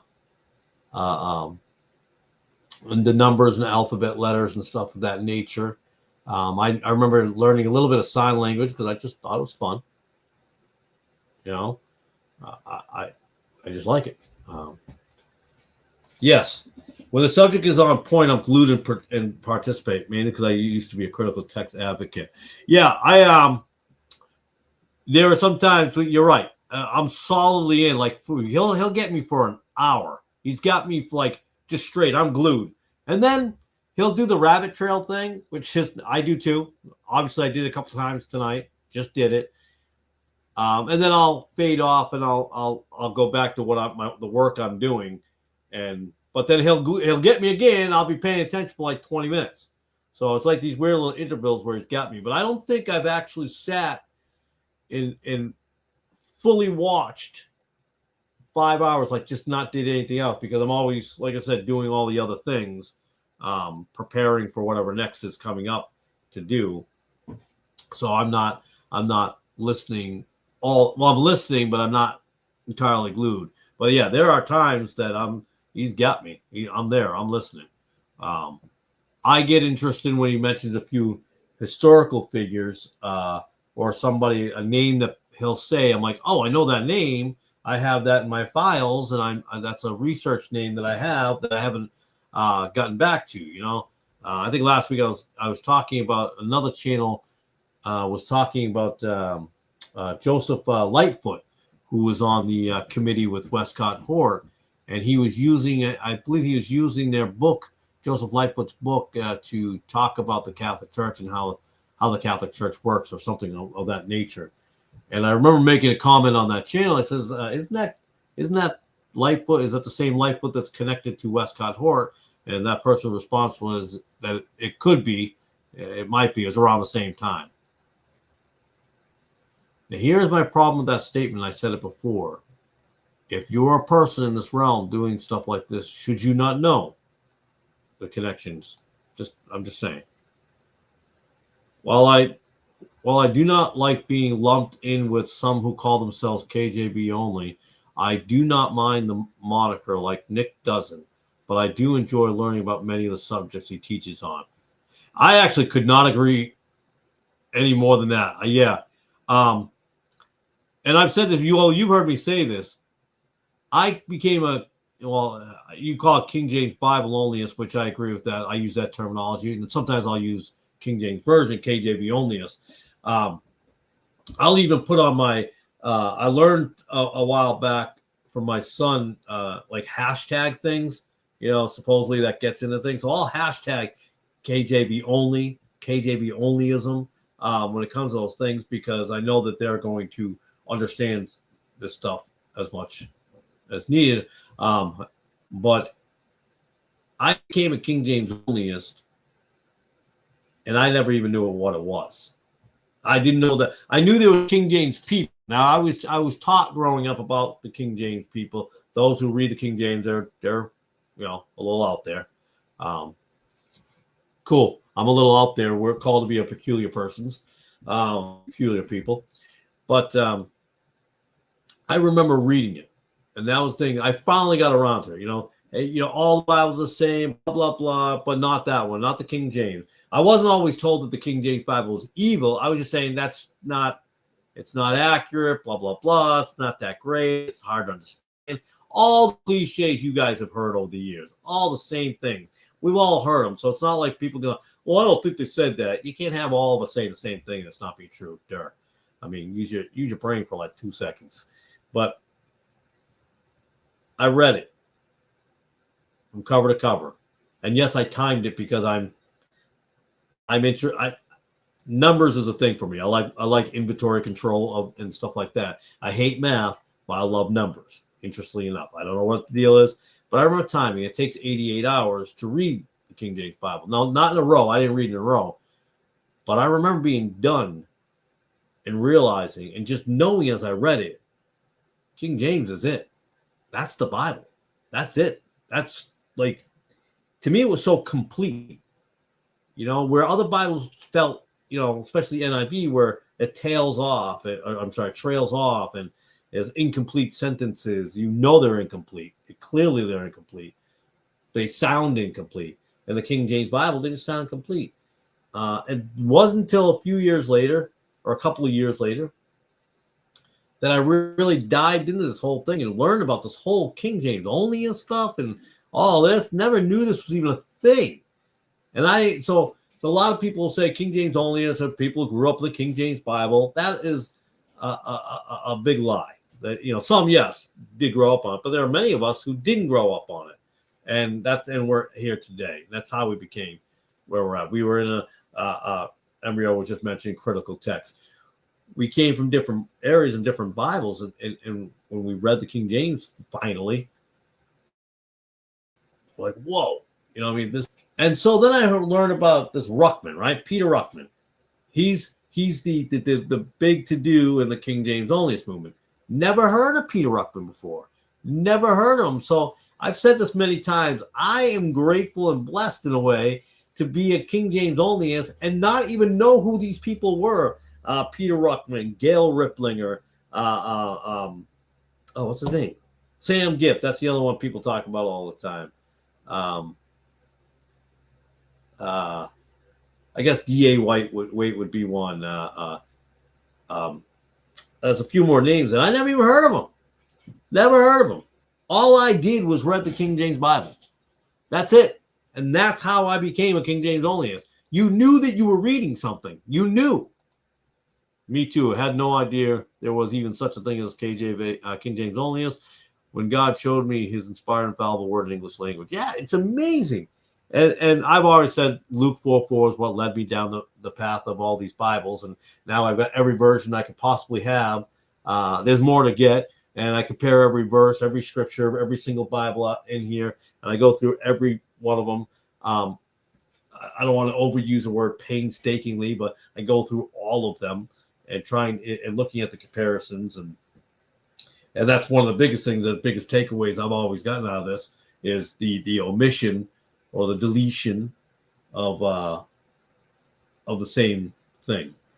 Everything around a sentence, you know, it's like if you have, you know, the Bible, or let's see, the book was on the table last week. Everyone will take the table out, but they'll have the book. It turns out the book, one day a piece of literature was on a surface. You know what I mean? They changed all the structure around it, saying the same thing, but it'll change a little bit, but the one word will always be, or the one phrase will be the same that they take out. I remember bringing up every argument against the King James Bible, believing that the King James Bible is the actual perfect word of God. Changed my life. Yeah, it's amazing. I never really had an argument against it or for it. Obviously, well, I have for it now, but against it growing up, we were just told it's not the right Bible. That's pretty much it. That's, you know, it really just came down to that. But why is it that I live a better life? Why am I more godly? And I hate to use the words. I'm thinking of a better way to say it because it's making me sound like, oh, you sound so pious and self-righteous. But why is it when I went to church all my life in the NIV, why was I, now, yes, we're all sinners, but why was I more of a sinner then? Why did I not want? I wasn't taught the Bible properly. I was barely taught at all. We were taught fairy tales like Goliath was 40 feet tall when we know he's like 9.5. His bed was what, 12 feet? If you break it down, Goliath. But we always had these pictures of like Goliath was like as tall as a skyscraper. I guess they had small skyscrapers back then. But that's how we were taught back then. Listening to rock music, you know, it's amazing. But when I was King James Onlyist, my whole life was greater. Now, I was saved a long time ago, but I fell off. No discipleship at all. No answers. The run around on anything. And I'm thinking, no, something's wrong here. Something's wrong. And I did leave. I left the church. I left the church institutions, as some would like to call it. I left. I'm like, it's all wrong. All of it's wrong. I don't know what to do. Because there was one young man who made a comment on my channel a long time ago. He said, how could you possibly not find the King James? It's all over the place. You can just click it into Google. And I thought to myself, kid, there was no Google in 1988. You know what I mean? We weren't on the internet in 1988, you know, surfing YouTube and all the rest of it, you know. And oddly enough, we have more access to the stuff now and less people care, which is kind of funny. But I just, yeah, it was just, it's hard to put into words. You guys probably pack me up on this. It's hard to put into words when you read the King James Bible and just, this is when I'll use the word feelings, but in a much different context, and you just feel amazing. It's like, wow. It's like, wow. I was missing so much. Brother Calvin and Brother Jorge have heard my story before, but I'll say it again. I remember calling my brother up. I says, hey, Artie. His name is Artie. Well, Arthur. I said, Artie, is that what we were lied to about the Bible? It was like so much missing. He goes, yeah, I know. I was like, wait, you knew and didn't tell me? I'm like, what kind of brother are you? But he's an interesting cat because he believes in the King James Bible, but he uses a lot of other ones to study, which is very weird to me. But he's got his issues. I'm not going to get into what his issue, but I saw praise the Lord testimony. We believe in only one God. We believe that salvation is only by grace, only by faith, only one way to heaven. But when it comes to God's word, now we're supposed to believe they all say the same thing. Yeah. Which clearly they don't. We know that. That's why it frustrates me when I see people that seem to be. I'm looking for a better way of saying footsies, because I think that more has a innuendo to it.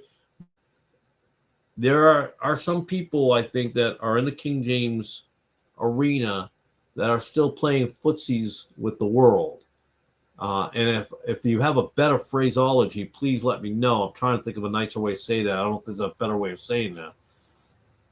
But they're too worldly. Again, if I'm seeing a King James guy and he's got superheroes on his wall or on his shirts and he's just living all worldly stuff, I've got to question a lot of that. We are not called to be part of any of that. And it took me a while to get out of certain things. I don't even coach basketball anymore. I coached it for 20 years a long time ago. I don't involve myself in any of that. I don't watch NFL. I don't watch NBA. I don't watch any of that stuff. I have nothing to do with any of that. I truly believe we're not supposed to be part of any of that. That's how I feel. A lot of worldly things that I think the church or Christians try to convince themselves that are okay, I just don't agree with. I'm not gonna sit here and say they're all going to hell. I'm just saying, I think they're incorrect on it. That's all. Sadly, that's exactly what many actually believe today, Embryo. Yeah, I know I believe that at one time. Yeah. Yeah, this whole grace thing. Now, I sometimes compare free grace theology, I guess if you want to call it, and theology is a whole other word we can talk about. I don't care for the word because it was a study of religions. I don't believe in a religion. I believe in the Bible. I believe in God and His Word. That's not a religion. People can take something and make it a religion. You can take one of my books here that I wrote, and you can make that a religion if you wanted to. It'd be kind of hard to do. You could call it the Church of Christian Liberty. I guess you could do something like that. But yeah, I won't get too far off pace here. Just because you believe the King James Bible is the Word of God doesn't necessarily mean you're saved, and it doesn't even mean you.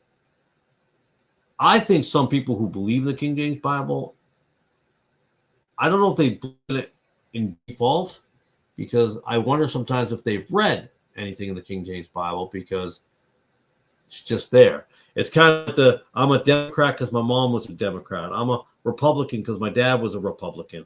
I'm a Baptist because my dad was a Baptist. My family are Baptist.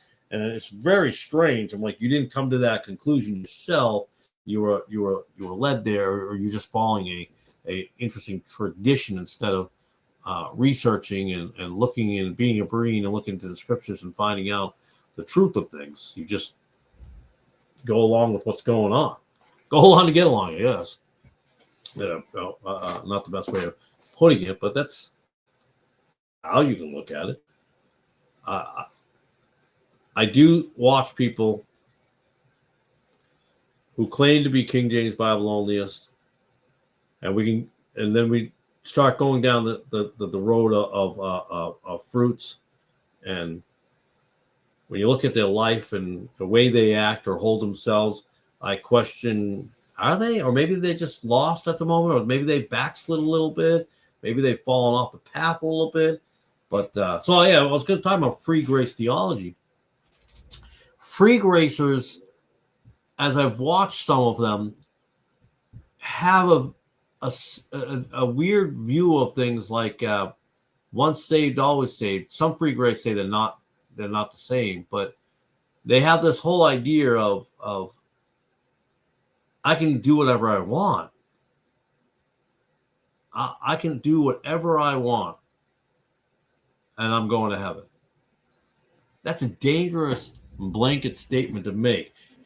Like that preacher that was at church one time said, when he said, I'm glad I'm saved because no matter what I do, I'm still going to heaven. Well, I think the missing part to me here is you wouldn't do anything. So when you make that statement, if you have a new person coming into your church and you make a blanket statement like that without clarifying, without explaining, some people may some people may understand that you might be saying, that you wouldn't do those things, but it wouldn't be, it doesn't matter what I do. You wouldn't be doing those things. That's the whole point of a changed life. That's the whole point of when you become truly saved. Yes, you're once saved, always saved if you're actually saved and you're not a false convert. That's right. One must believe on Jesus, and he was born of a virgin, crucified, buried, and resurrected 3 days later. I don't know why I'm sounding like a Southern preacher as I said that. Ascended to heaven 40 days later. Christians today, yeah, that's my problem. That's one of my problems I have. I guess it's my problem. Christians today know sports trivia more than their Bible. Yeah. And I'm not saying you have to, I'm not that you have to know Romans 1:27 off the top of your head. By the way, that's with, defiling their bodies, leaving men to their own lusts. I'm paraphrasing. But if someone asked me 1 Samuel chapter 2, verse 4, I wouldn't know it. That doesn't mean you're not saved or Christian. That's not what I mean. But you don't have to be that level, but people do that. I get a little thrown off by these things. I'm like, it just doesn't make sense to me. I'm like, and yeah, I get attacked on the whole holiday thing and stuff like that. But that's fine. I'm cool with that. I don't mind it. what's the old saying? What was it? Sticks and stones may break my bones, but words will never hurt me. Except the words of God, the words that will be spoken on judgment. That's going to hurt me. When you think fear of God means having reverence or respect is when you don't fear God. Although I have always wondered why he told Mary at the tomb not to touch him, then allowed the apostle to handle the same story. Any thoughts? No, I don't have any thoughts. I was just having, as soon as you just talked about the tomb, I just flashed to a conversation I was having with a young man about the Shroud of Turin. I don't believe that the Shroud of Turin is actual, but we're talking about the fact that the reason that everything was laid out the way it was and folded in the tomb was because that was Jewish custom of returning. And so he was returning him.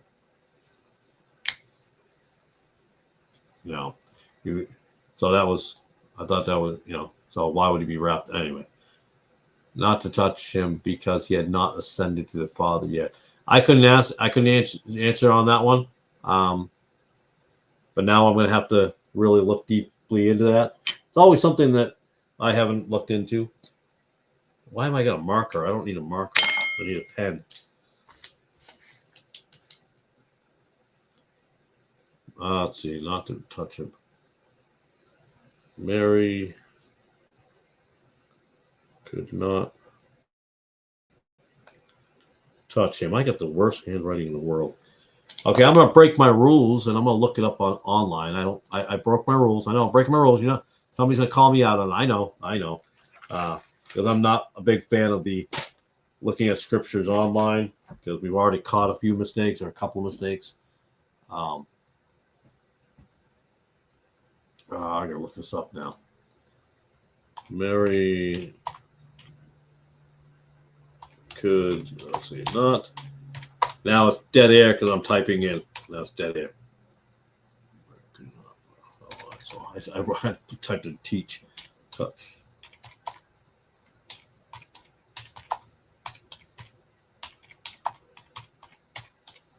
We got dead air and I'm not talking. Usually I can.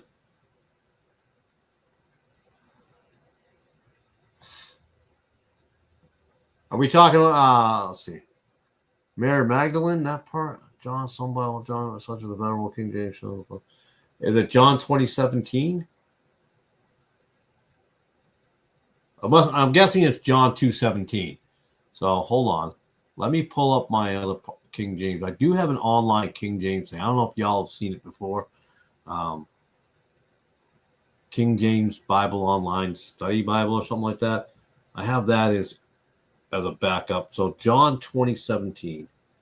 Going John 20:17. Whoops. 20. I think 20 then 17. Jesus saith unto her, touch me not, for I am not yet ascended to my Father, but go to my brethren and say unto them, I ascend unto my Father and your Father, and to my God and your God. I'm just going to save that over because what I'll do is I'll put this in my document or PDF, or my Word file here. That way I can go back to it and really look at it. Why is this not doing what I asked it to do? I just tried to do that and then it just did me something different.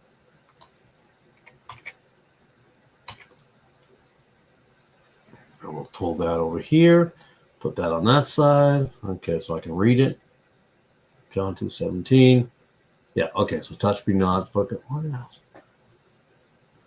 Well, obviously, it has to do with faith. We know that, right? Go to my brethren. Is that the first time I think he used the word brethren? I think that's the first time he used the word brethren to refer to, because his disciples were his disciples, and then they, then they became his brethren. I think it's the first time he used the word. Go to my brethren, my father, and your father, my God. Maybe because she had to deliver the message. I'm trying to think of why it would mean what it means. We know it has. I'm reading faith here, so obviously it's faith.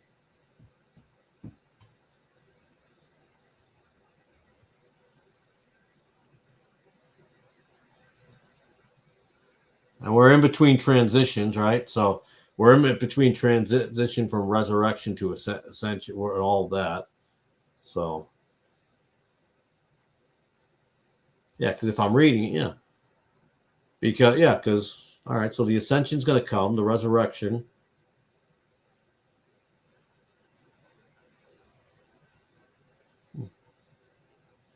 I feel like it's based really a lot on faith. That's what I'm reading, especially my father and your father, my God and your God.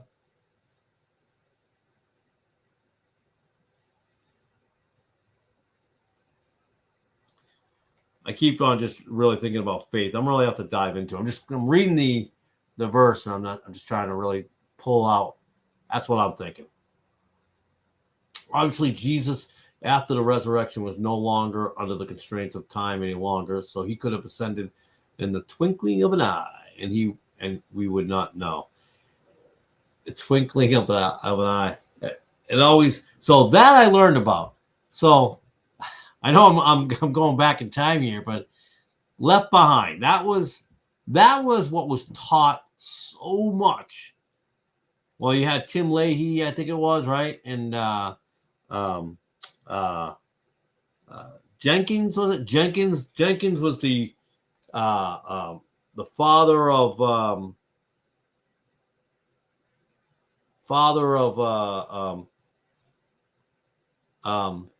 what's the guy's name?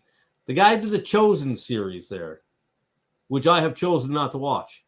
I think I made that joke already, but I'll make it again. Sorry, I just got a text, so I was answering it. Yeah, I think yeah. It always amazes me the everything that will be gone in the twinkling of an eye, and then all these planes will fall from the sky, trains will go off the railroad tracks. I don't think so. That's just a thought. So I need to say, Death, the Mormon. Is he Mormon? I don't even know, but I did see that that the guy that played Jesus was like into spiritualism and Hinduism, but also was into Roman Catholicism or whatever, and all this. I was like, whatever, man. You got Mormons, Catholics, Hindus, faiths or Buddhists, whatever he was. I don't know who the guy's name is. I'd probably recognize it if I saw it. But the guy who played Jesus, I'm like, come on, man. I'm like, that's all silly stuff to me. Is that from Angel Studios? So that's the one that did that movie, that kids movie, David or King David. What was it called? That we did go watch. I went for two reasons, but one was definitely to nitpick it.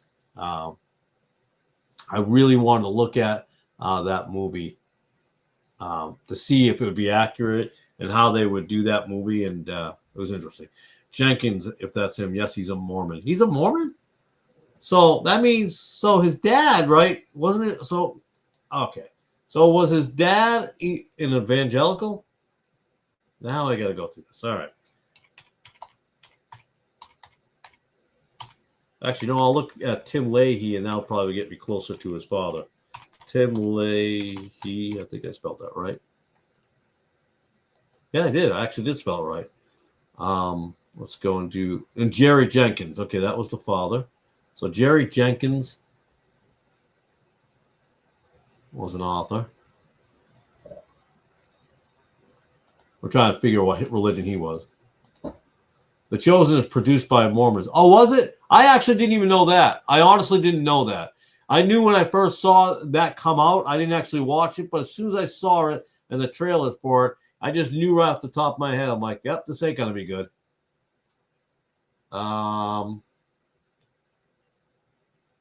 But, well, what was his father? That's what I'm kind of looking at. He went to Moody Bible Institute.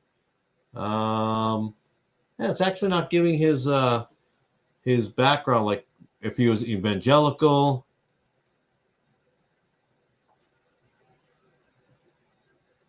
Um,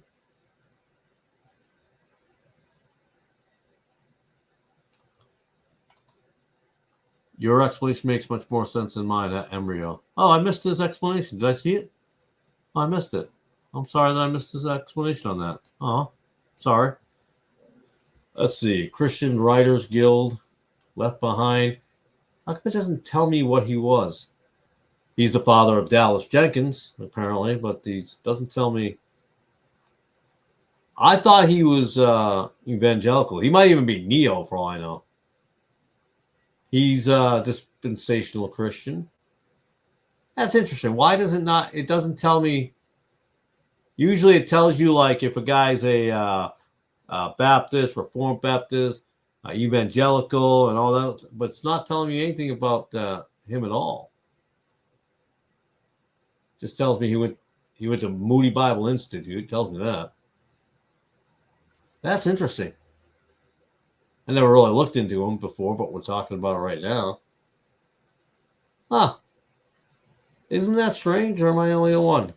He collaborated with Billy Graham. That's a, how about that? Yeah, I can't. Now, I don't know what let's see, University of Northwestern St. Paul. Sometimes you can get, you can look at colleges, and then you can look at the origins and foundations of it, and you really get to things like that. He supposedly went to the first Northwestern St. Paul, which was done by a First Baptist Church of Minneapolis. Wait, what's this? Big fan of Billy Graham. What a surprise. No, not a surprise, but I'm bummed that I can't figure out his father and his what he was, where he came from. That's interesting. Usually you have, their biography of like they were an evangelical, like I said earlier, Pentecostal, Baptist, Presbyterian, Methodist, and things of that nature, but nothing here, which is really, really. So he's really just, I'm gonna lump him into just a non-denominational evangelical Christian. But yeah, grew up on that Left Behind stuff. I mean, that was pretty popular way back in the day.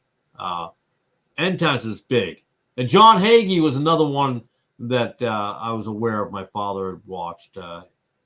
Really into that stuff. And then into the Sid Roth stuff later on. Perry Stone's a wacky doodle. Interesting. Yeah, no, you're right. That happens. But I usually, and I'll find it because I go down. I could have been a journalist back in the 60s and 70s when journalists meant something, I guess. But I usually find the breadcrumbs, and I really like to connect these things. And I'll go down certain things, but I'm guessing he was just basically a run-of-the-mill evangelical of the 80s. Just, raw, get along, Billy Graham, ecumenism. Yeah, I can talk. Must be getting late because my words are stumbling. Ecumenicalism. I can't get the word out there, but it's really interesting stuff. But you can always connect them to different things. Like I say with the Roman Catholic Church, if you dig deep enough, you'll find the connections with Vietnam. You'll find the connections with the Atlantic slave trade route. You'll find the connections with slavery itself. You'll find the takeover of South America, or Niger, Africa. South Korea, you'll find all these things there. You just have to be paying attention to it. Many people don't know that Japan had a high amount of Roman Catholicism at one point in time. You don't find that, but you just got to follow the breadcrumbs to get there, the connection. Like with the Granville Sharp rule. I'm starting to get tired. Granville Sharp rule. When I was looking into that, I actually wasn't looking for the Granville Sharp.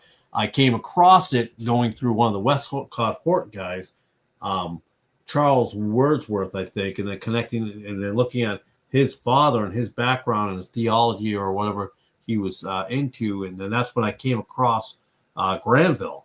I did not know about the ground. I just know it now. I'm just figuring it out now. But I found that by connecting it through Westcott and Horton. That's how I found Granville and that whole thing. Like I think it was Charles Wordsworth's father who was at the university who then pushed Granville's ideas, and that's how that got into the fray. I still didn't watch the whole video that Nick did, the interview or whatever. I watched about 10 minutes of it, and I didn't get back to it, unfortunately. I had run out of time that evening and never got back to it. I will eventually. It is actually in my watch list, so I know that I will get back to it. I just haven't got back to it. But maybe he'll do something tomorrow night. I don't even know if I'll be out here tomorrow night. It's supposed to be real cold, and I don't have, other than this little heater I got going on, I still haven't finished this this pod. I call it the pod shed, but it's just a 12 by 20 or something like that I've turned into an area. So still putting up walls, still fixing everything. Still cold as heck in here. It's cold indeed. All right, so I think we're nearing the end. I'm finding that my feet are starting to get pretty cold. I'm getting frozen feet. It's getting late. I got things to do tomorrow, unfortunately. Oh, what do you got here? In 2016, Martin Scorsese made a movie, Silence, about 2 Jesuit priests in Japan in the 17th. See, I just said this. See, this is interesting. Huh. That is funny. When I was doing research, I was doing research on something else. Oh, I was doing research on the Atlantic slave trade route because obviously slavery was introduced on that side in going to South America. I mean, Spain or Portugal was going into it in the 1200s, and then it grew from there. And there was a papal bull given to a cardinal that created that slave trade route going from Niger across to South America. And the reason we actually had slaves here and started because 2 pirate ships that were actually flying under the Catholic flag, which is hilarious, hijacked the Catholic ships. That's how messed up they are. They don't even know what they're doing. And took those to, I think it was the white flag or white something. And I can't remember the name of the other one. But it had, anyways. And they brought them to Jamestown and try to convince them to buy them. And they said, okay, fine, we'll take them. But America was not, people here weren't looking for them, but they did indeed get them after time. But the reason I came across the Japan thing is because the ship had the same name as a Japanese ship that was sailing in those waters at the exact same time. And they were on a route from Japan to South America. Japan to South America with a stop in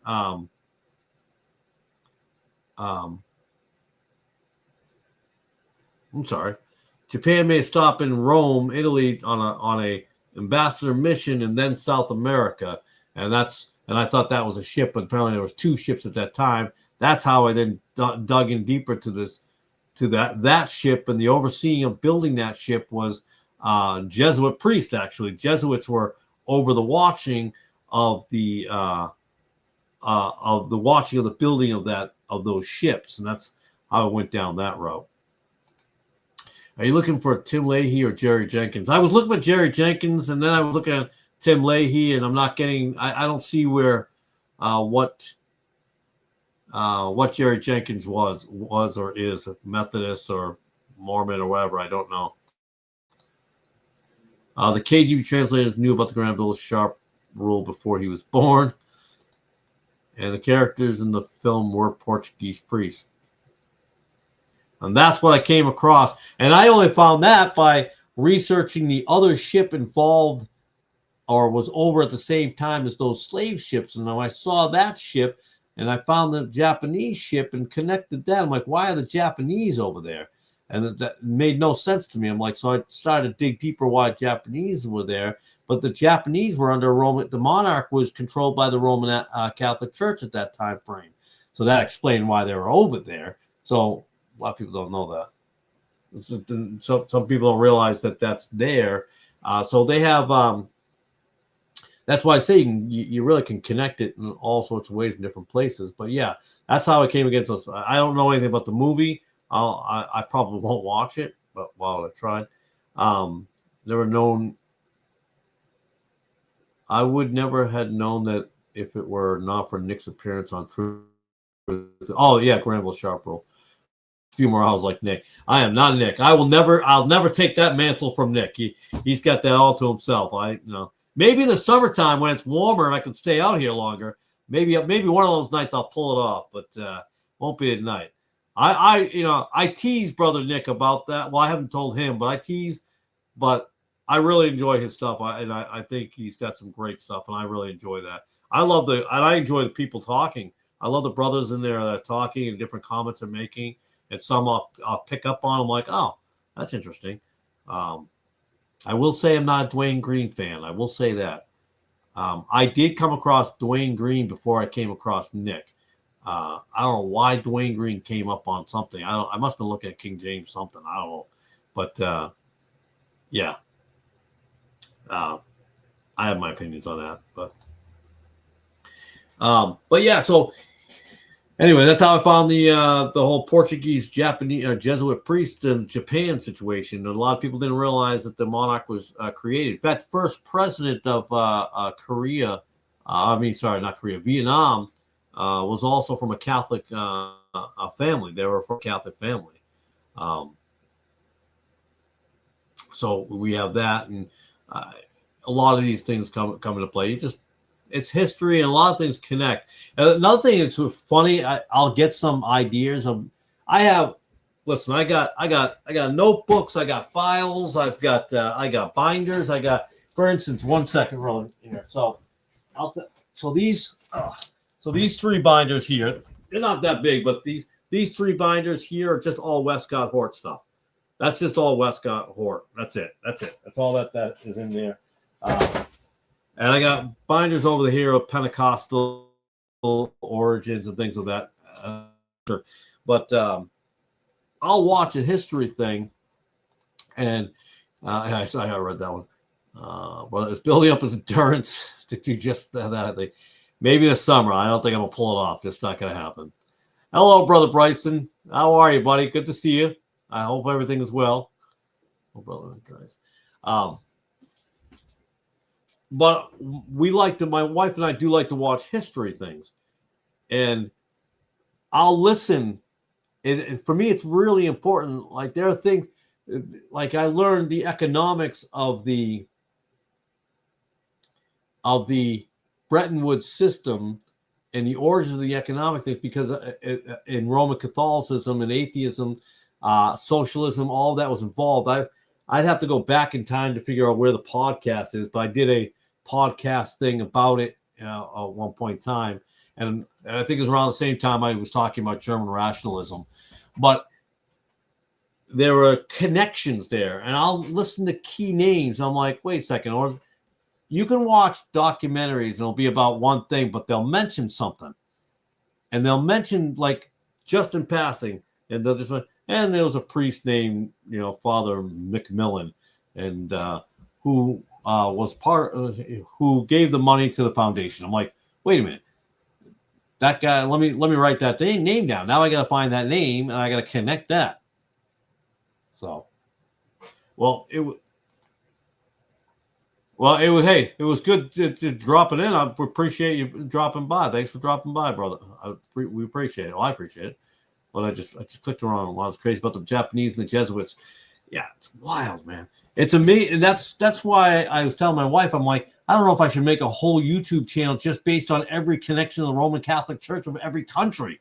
I mean, look at the fact that Stalin was going to be a priest, Pol Pot was going to be a priest, the former Vietnam president was going to be a priest, but didn't end up being it. I'm trying to think of some other names. I can't even think of the other names. I think Mugabe, or I think in Africa, he was going to be a priest. I think he was going to be a priest.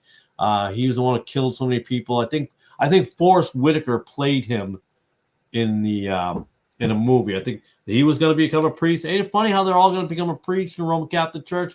They're sympathetic for the Catholic Church, and they just go out and killing people. Why not? Catholic Church did it. Oh, I did read that. I actually watched the movie just because it's based on a true story. Is there any bad stuff? Like, I try to stay away from movies that have cursing and stuff of that nature. I think the last true story I was okay with watching with blood and violence in it was the Benghazi movie, because I was interested in how they did that movie, and there was some swearing in it, but it was because there was incoming missiles and things like that. So that's real. To me, that's a depiction of realism of when you're in a situation. They were over there and they would be using some foul language. So kind of overlooked that.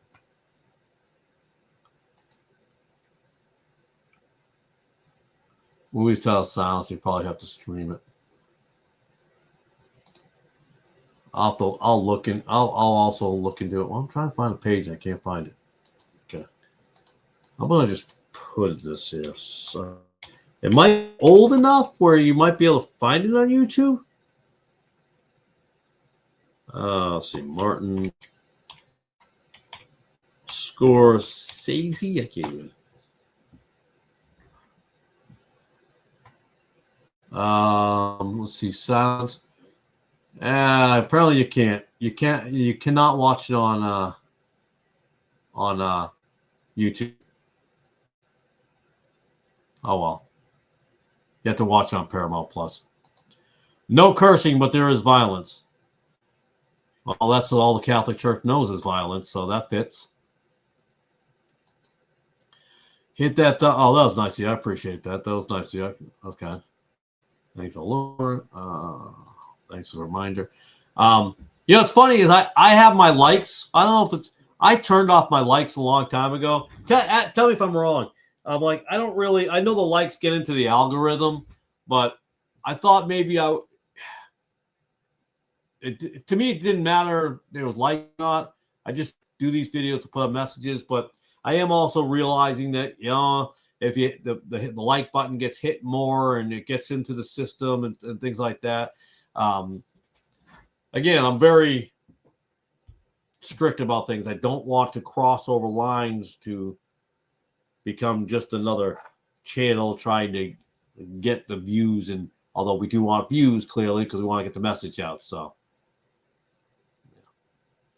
yeah, there you go. So that's why she's called the Great Whore.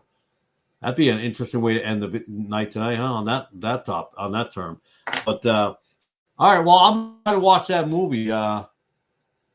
Maybe I can find it on DVD somewhere if I'm at a video, not video store. like there's a Blockbuster down the road, at a used place. We're actually, like last week, I got these Bibles that I picked up, the Peshitta Bible, and then I bought the Clarence Larkin book at that McKay's. So we might go next week to the other McKay's. Apparently there's another one down in Chattanooga somewhere. So we might go there and see if I can find a Bible I ain't got, or a translation I ain't got. I enjoy finding stuff, and I finally started reading a King James translator book about the translators. I can't remember the name. I'll have to write down tell you guys next time. I finally started getting into that. It took a while for me to get around to reading that, but I pick up these things and I don't get to them as quickly as I want to. So, all right. Well, with that, going almost 3 hours, half the time, 50% of the Nick live stream. That was great, brothers, everybody being here. It was an awesome night again tonight. I enjoyed myself. I always find it, I don't want to use the word entertaining in the wrong way, but we have a good time. And I think it's important that we have more of these live streams, not just me, but just people, and we're able to get out there and talk to like-minded folks. And I think it's important. I think it's important. Yeah. All right, she's been with everybody. All right, good one. We'll leave on that one. All right, guys. Hey, if I don't see you next week, then maybe I'll see y'all in Nick's stream down the road. Thanks. Appreciate it. It was a great time tonight. Great to have everybody here. So God bless and have an awesome week this week if I don't see anybody. But I'll probably see somebody in one of the live streams. All right. I'll see you next time, guys. Later. Bye.